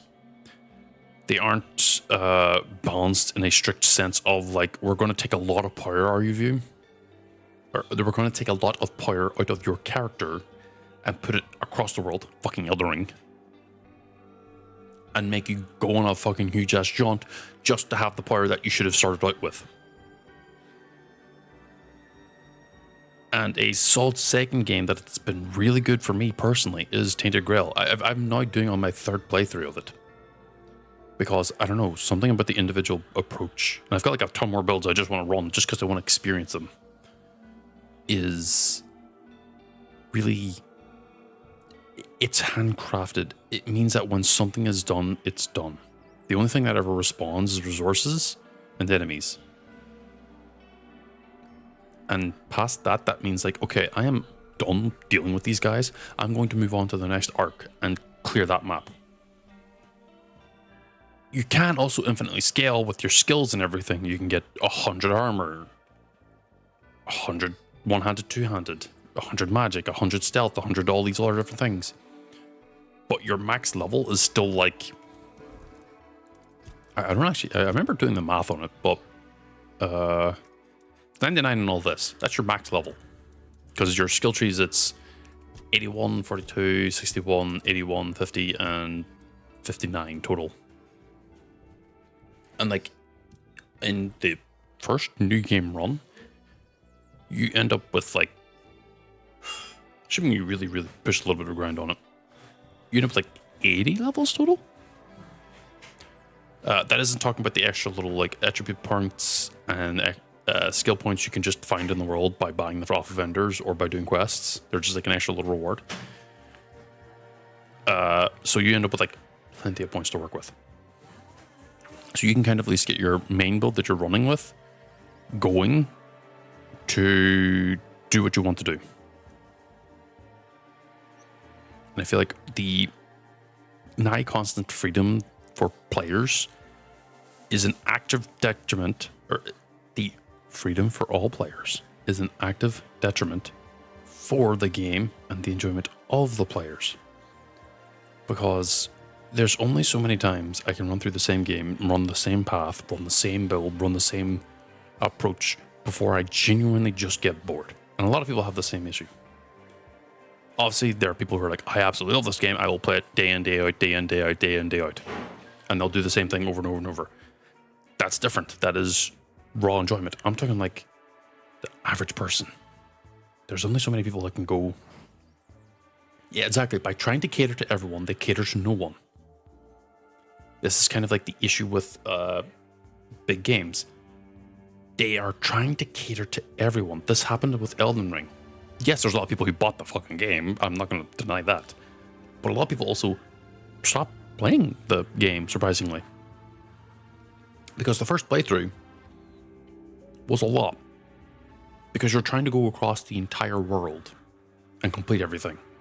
You end up like burned out playing the game when realistically you should just go to the story points and get those shit done.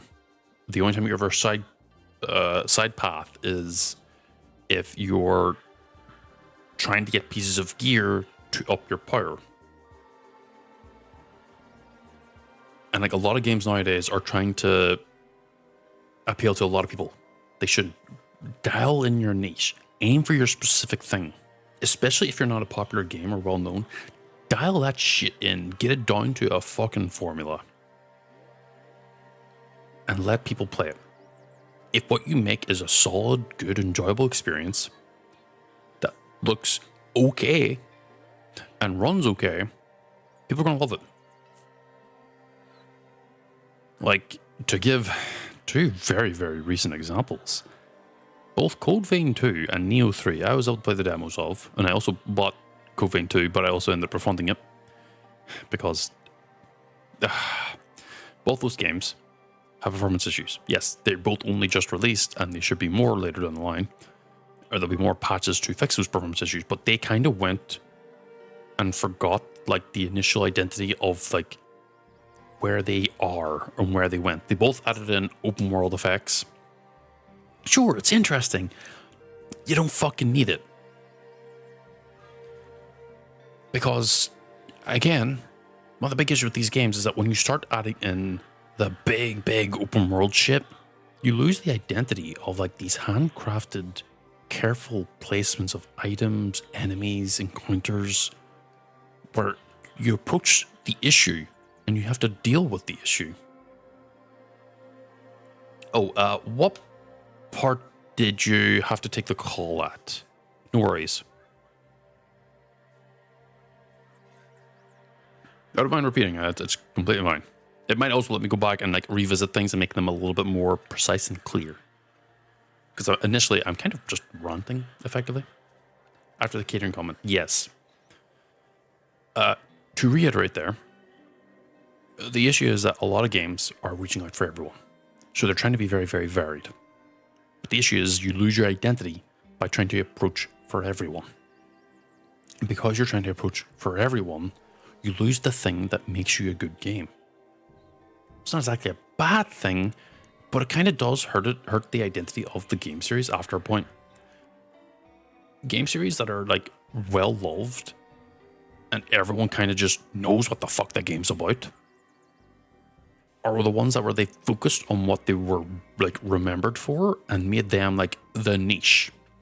They still brought in new people who just learned the thing, especially if like, you know, since you made it a formula, you can make it easier to get into the game for new people.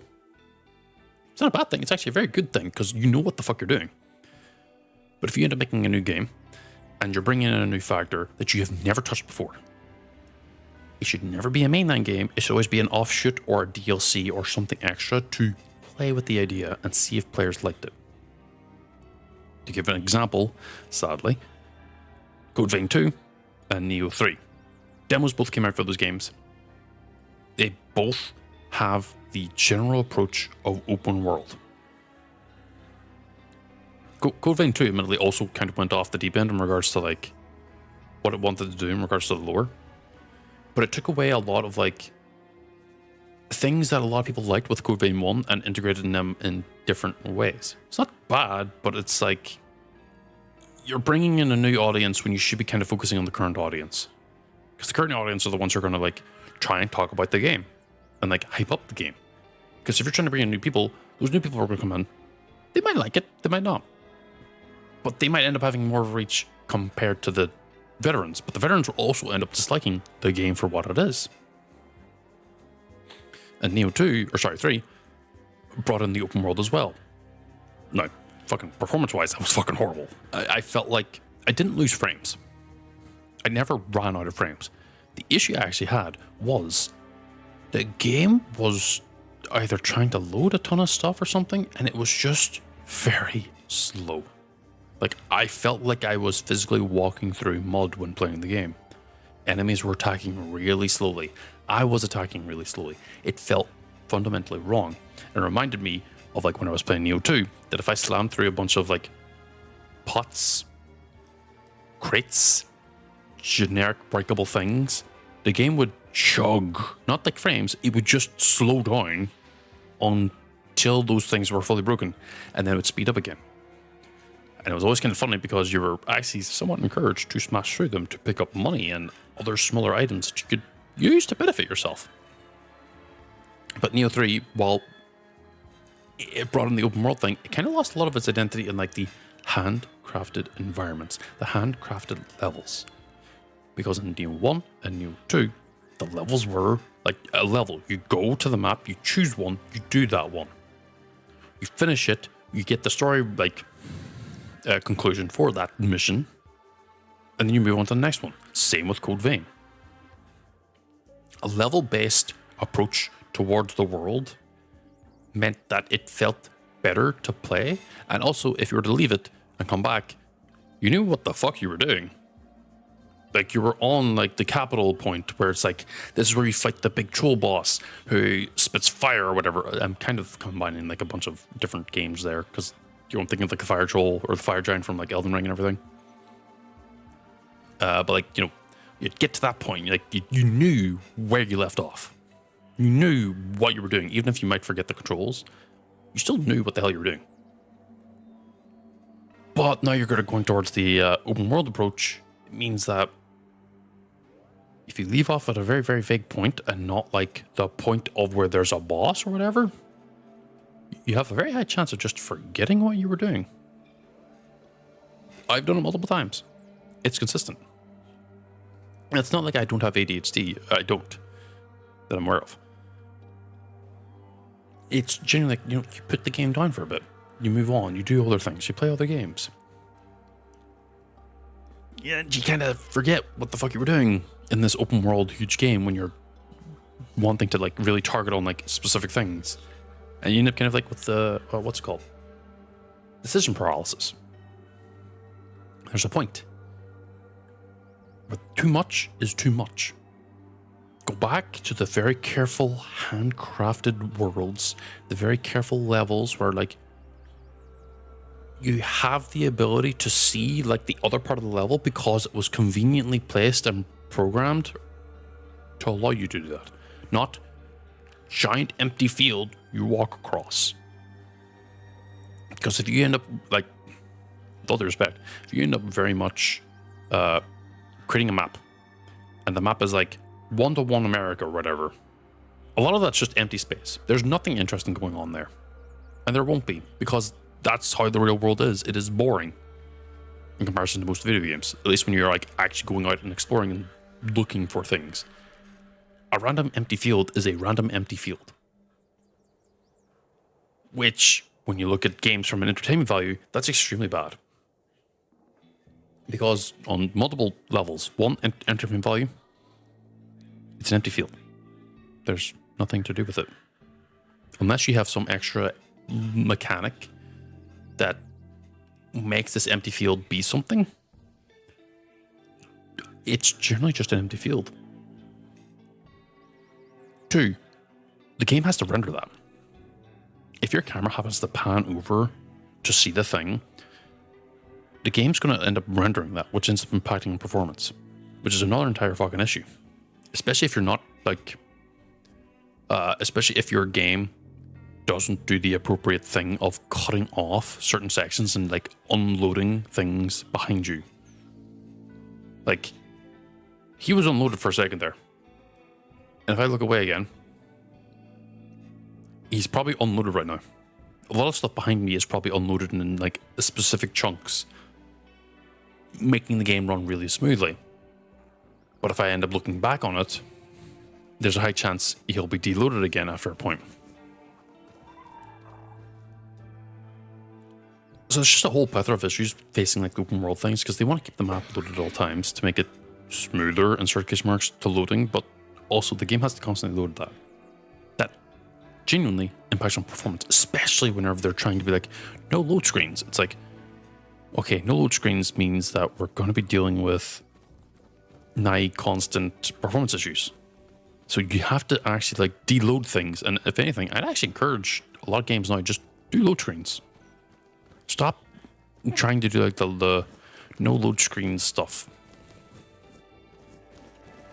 Because it's hindering the game itself.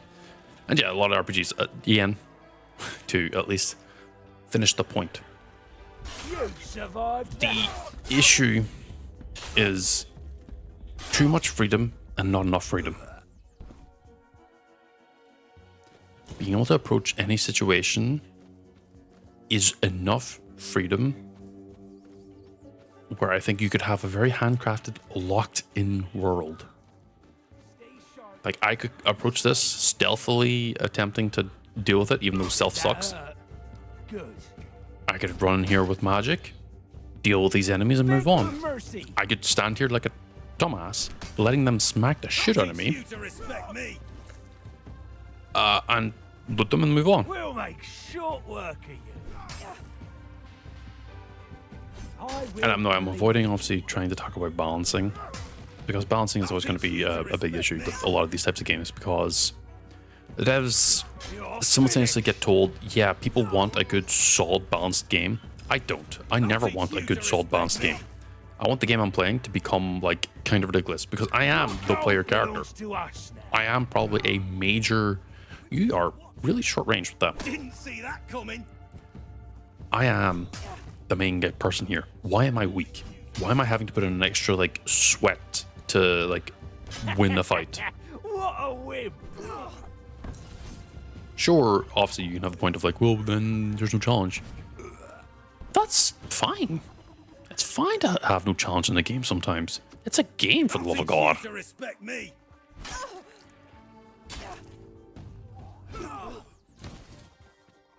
Like, games should be enjoyment first. Challenge second. Challenge should only really come through it when players choose to challenge themselves. And if people end up saying, like, oh, but I'm going to end up using all the strong stuff, maybe don't. It's very easy to not do that.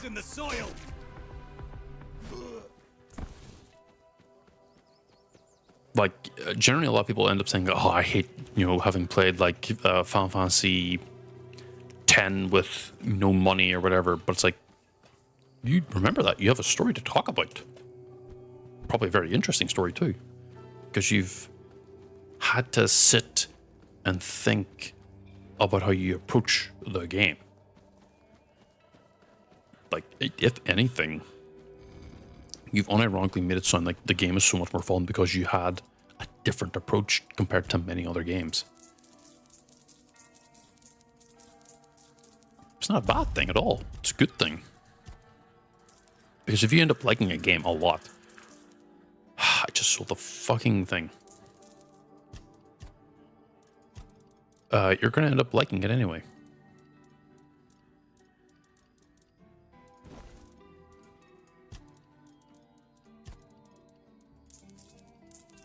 And you're going to end up like trying to figure out different ways to beat the game or, experience something. You're going to sink in a ton of time no matter what. And you know what? Sometimes you're going to end up running into an issue where like you really are fucked off. Just, you're really goddamn annoyed about what you're doing anymore. The fuck? Just another peaceful moment.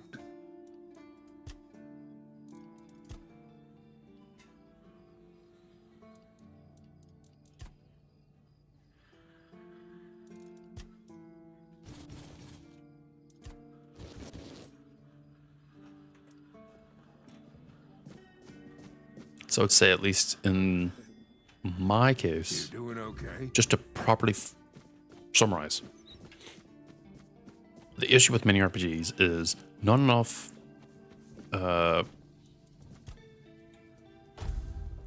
not enough freedom, but also too much freedom.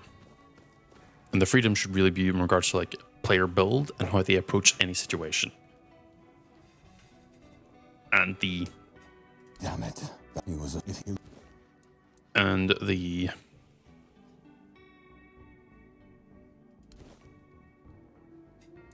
Yeah. Good. You...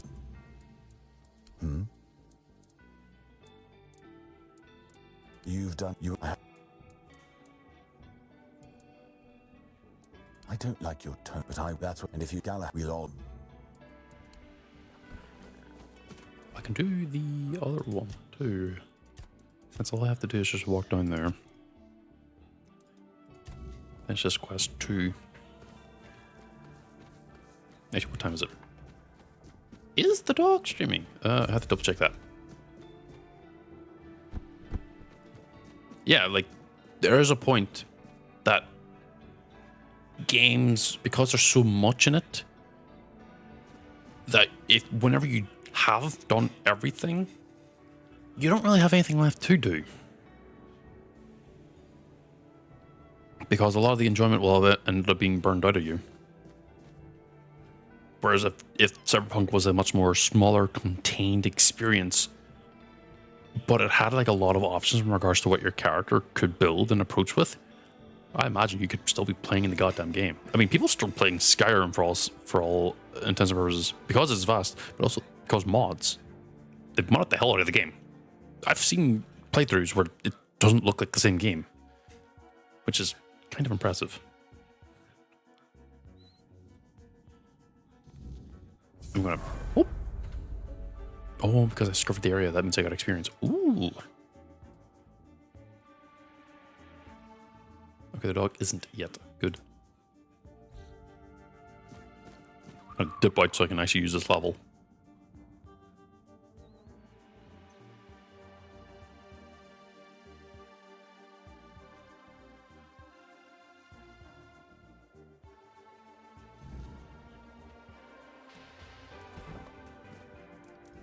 Yeah, like you've probably gone and completed all the quests, all the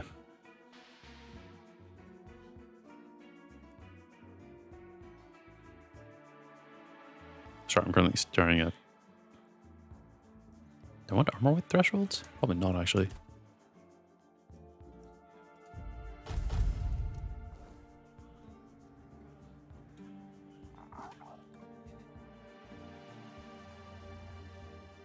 Like, you've probably gotten all the items, all the different story points. You've probably done different builds, approaches, and everything.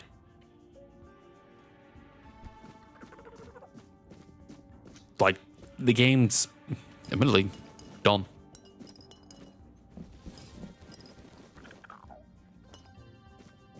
The only other thing you can do at that point is probably start playing, like, mods, I think.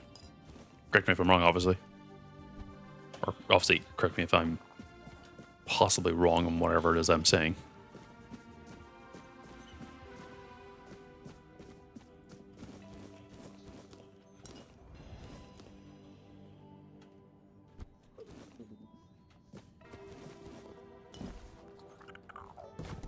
I also think that a lot of games are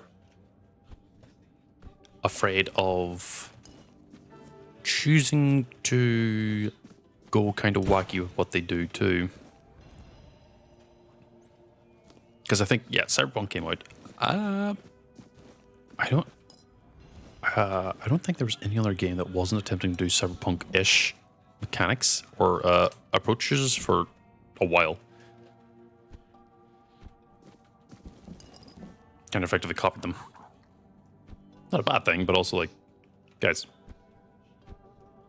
come on, do your own thing, show your creativity.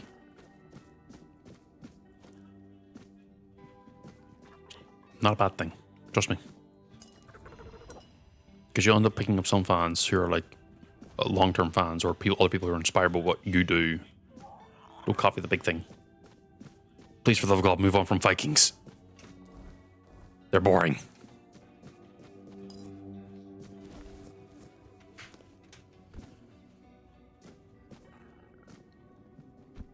Move on from Vikings, move on from Romans, move on from that's really just the only two things I can think of.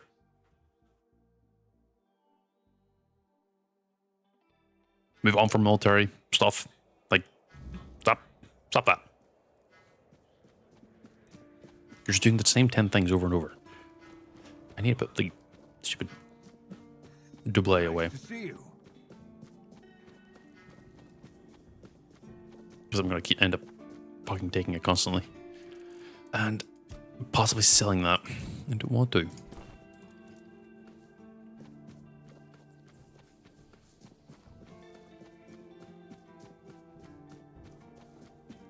Well, even if you are stuck in console, like, I imagine you've also gotten the DLC at some point too, correct?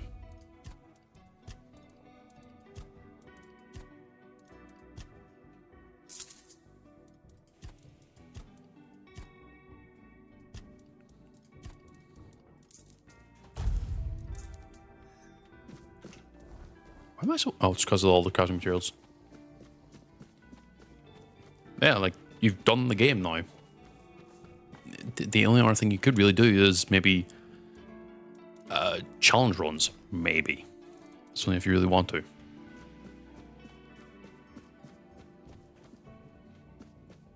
Because then, you know, you've completed the game a lot, so you would have a pretty damn solid idea of like what you'd have to do to go through and just have some more fun with the game. Yeah, hardest difficulty run. I would have made this run a hard difficulty one, but it would have become impossible with that fucking nerf I accidentally got because the devs put in a nerf. Not intentionally, but, you know.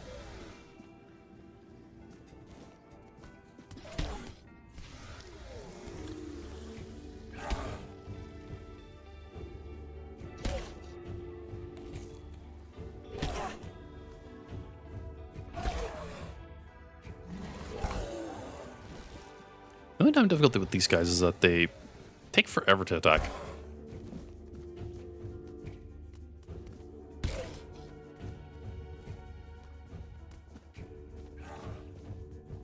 And if I just happen to move away at the time, they fucking miss.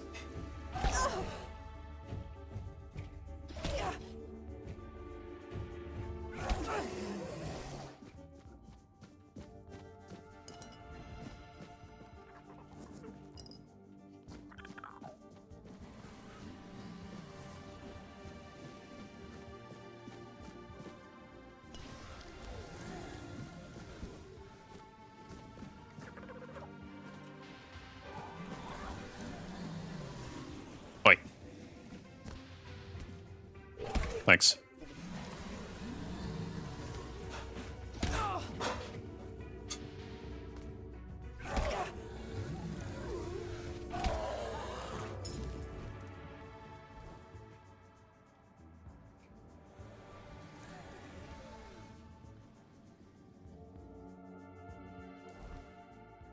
Wait, I'm fucking healing. There is health regeneration passively.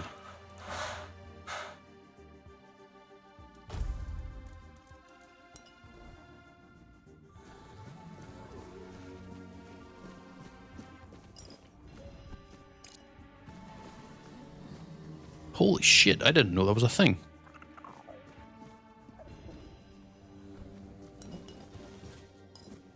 Oh, but that would make sense. There was always stuff that says like, oh yeah, you heal passively when you get low HP or whatever. Holy shit. That's huge. Because these enemies are like, yeah, they're hurting, but like, I'm reducing the total damage I'm taking. Where would I get that cape? 10% extra healing.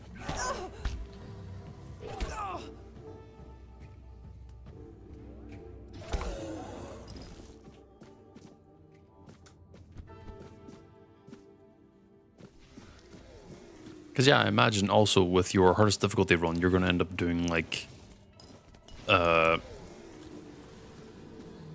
you know, you're going to maybe restrict yourself on what you can use or what you can't use. Or how you have to approach things. I'm going to have to eat food here.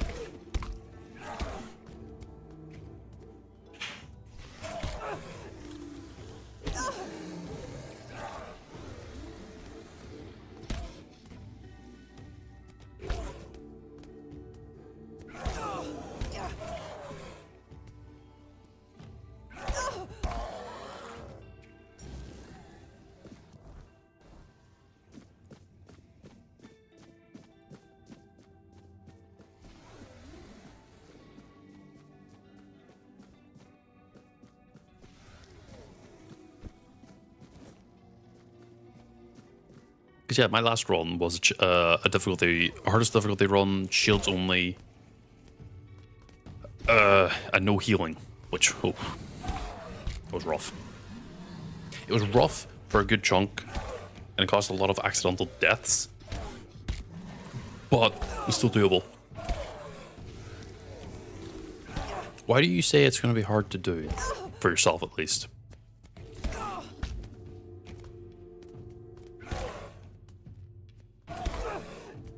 Is it the temptation of just wanting to use the fun stuff, or is it something else? Because it's been a while since I last played Cyberpunk.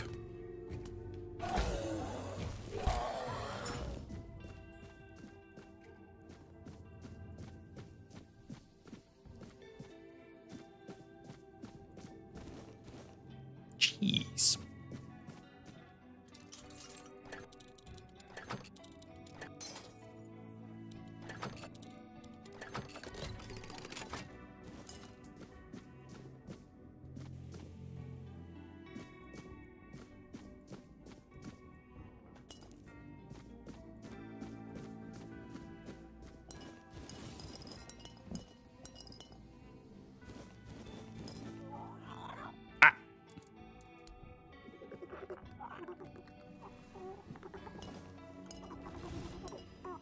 Sir, please get out of the way.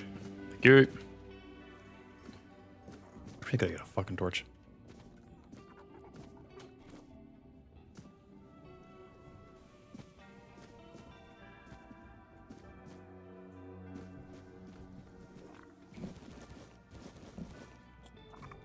Oh right, they did do like a very, very tight level scaling thing, didn't they? Forgot about that.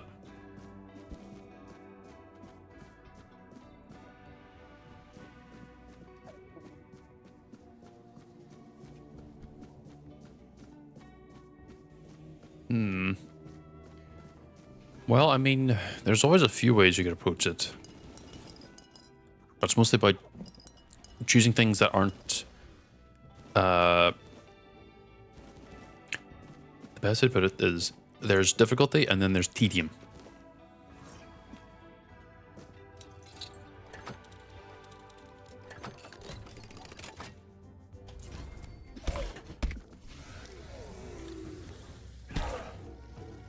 Because I imagine after a point, you know, if you get like... Sorry, I'm stretching. Ugh.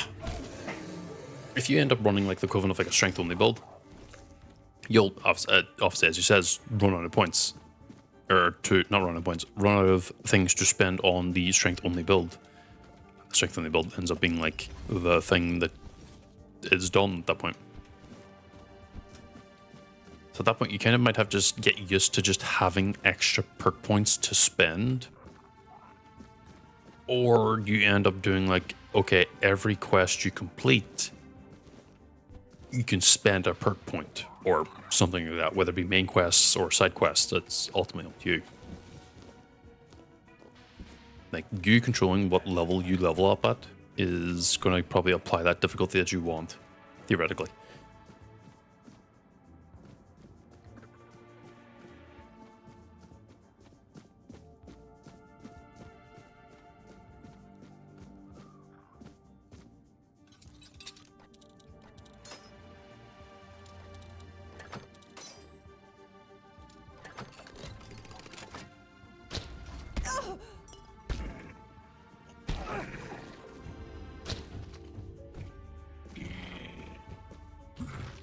Because yeah, like, you know, you could easily like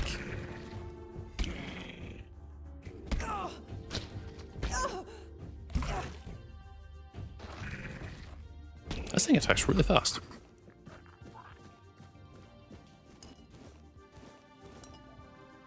Yeah, better off not thinking about it for now, because that's a lot.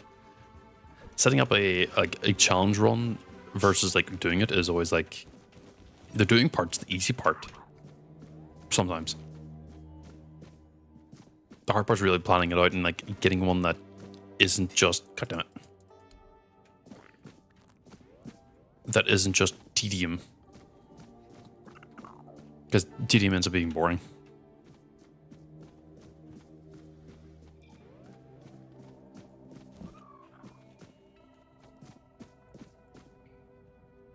Like the mini builds of like, oh, I beat Elden Ring, but I'm only using my fists and I'm not leveling strength or using any other gear that gives me extra numbers.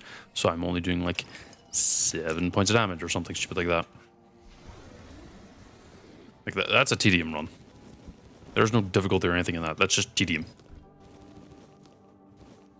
Or as I like to call it, streamer builds. You specifically run those because you have nothing else to do.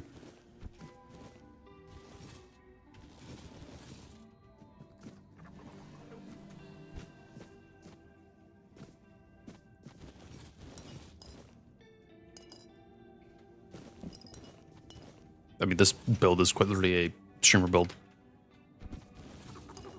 And they're just here letting enemies wail on me while I'm just sleeping, apparently.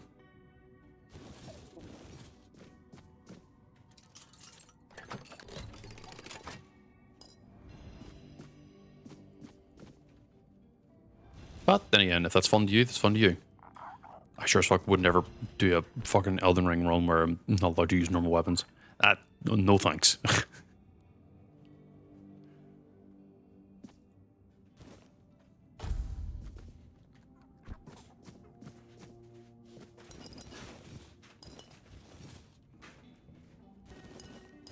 I like my Moonlight Greatsword.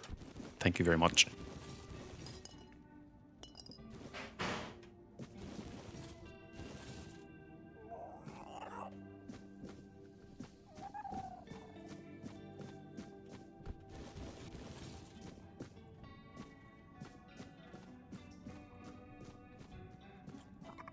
Yes, I know, maybe looting everything's a bit much, but also, hey, money. I can jump down. We won't.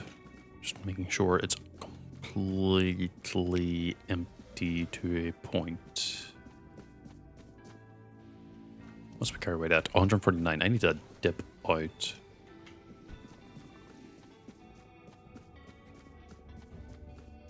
No, stop.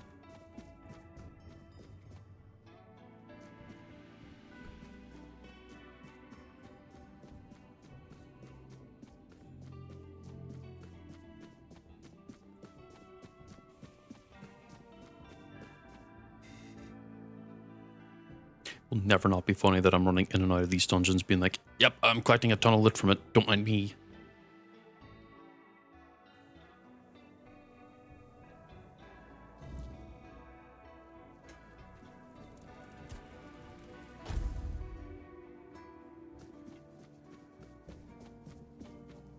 Also, I'll be honest, I'm a hypocrite.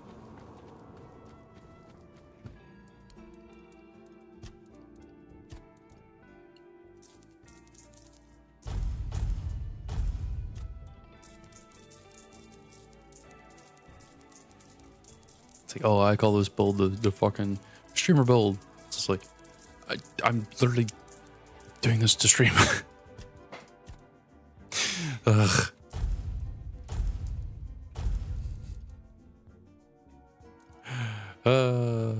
Wonder if crit works off of that.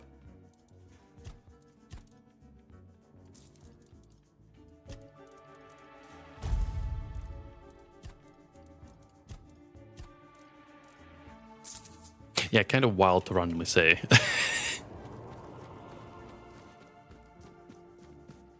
But I mean, hey, I'll end up saying a bunch of stuff anyway. Just how it is. 30k, Jesus Christ.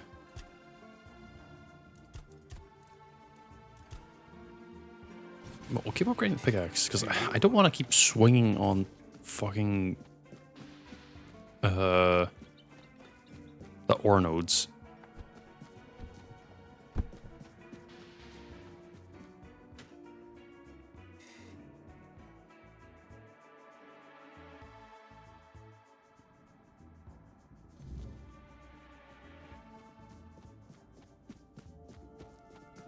I go down. Pathway down here.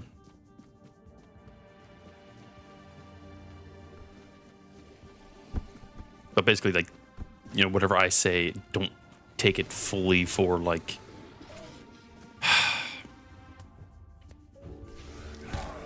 like law or anything. It's just an opinion. My opinions can change. You're hitting me from down there?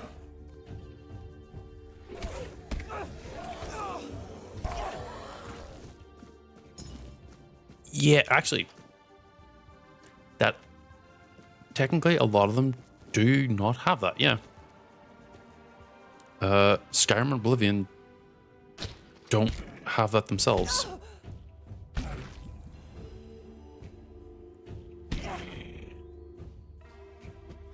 I've only done what I would call like the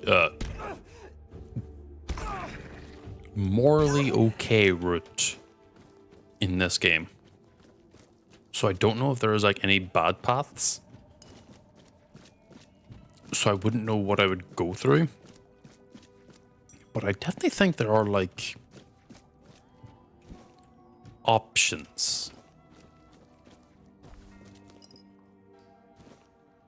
Alright, Honored? What?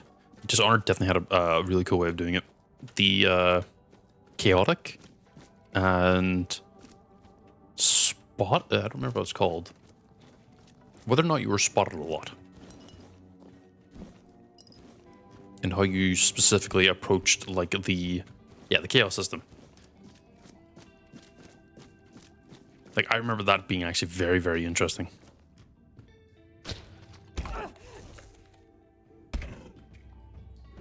Unironically, Fable 1, the Fable series as a whole, has very much a lot of the evil options that are evil.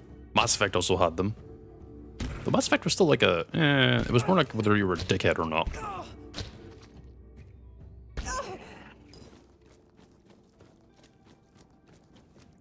And that was like the main thing there.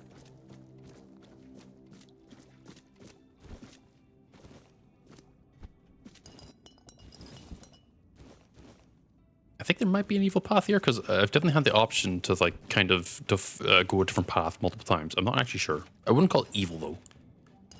Just an alternate option that just feels less morally acceptable. I think after this will be the last one. No, there's one more in there.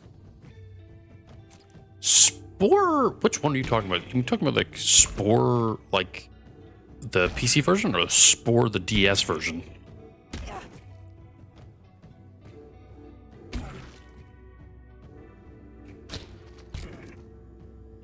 Yeah, Spore definitely had like... No, it wasn't evil. It was the aggression path.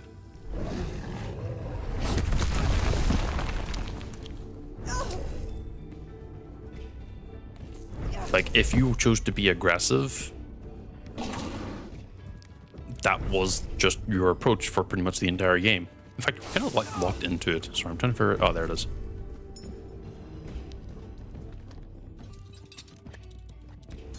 Shit.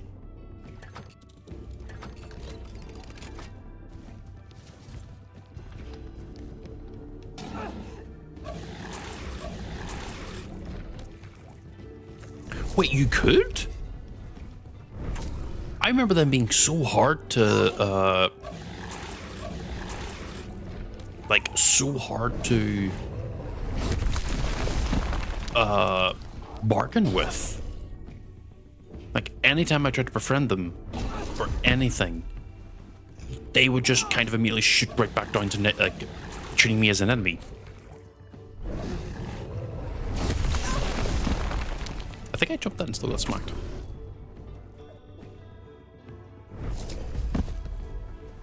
I didn't know that was a thing. I just assumed that they like were like default evil. They would always be against you because they protected like the center of the universe.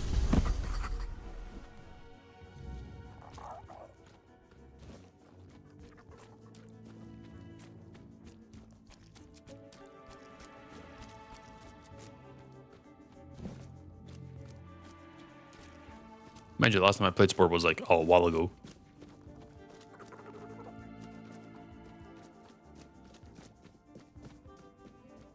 That's kind of fucking funny that if you went with the Grok, you would, the Groks, you would, end up hated by everything else. I went the wrong way.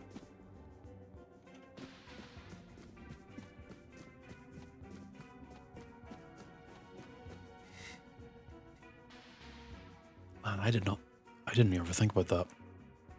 Because I remember there wasn't a true evil path in the Spore DS game. You had the option, but it was also the falsity of options. Because it still was like the evil guy was evil for the sake of being evil, which is fine. But also, like, sometimes you just want to join them, you know? You know, it's definitely, I'm taking your word that it's probably a thing that you could have done, but it was just hard to do. For strength and endurance, sell.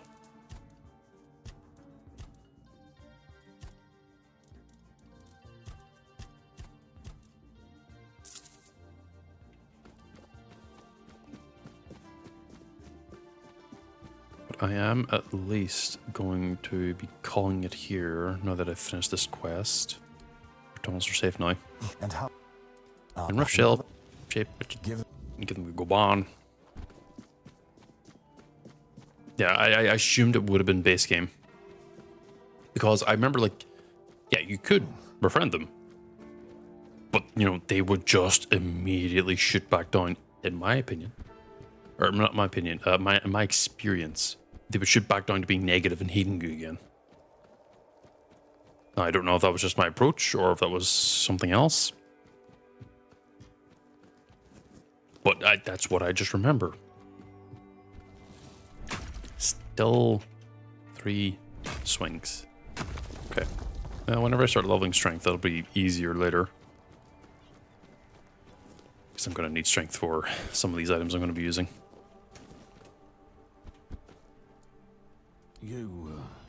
Yep, here's the tags. There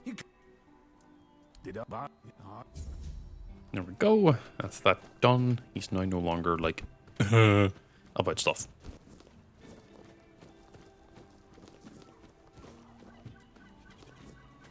How much money do I have? 6k. I'll go to the tavern and buy some drinks and food, and then I'll call it.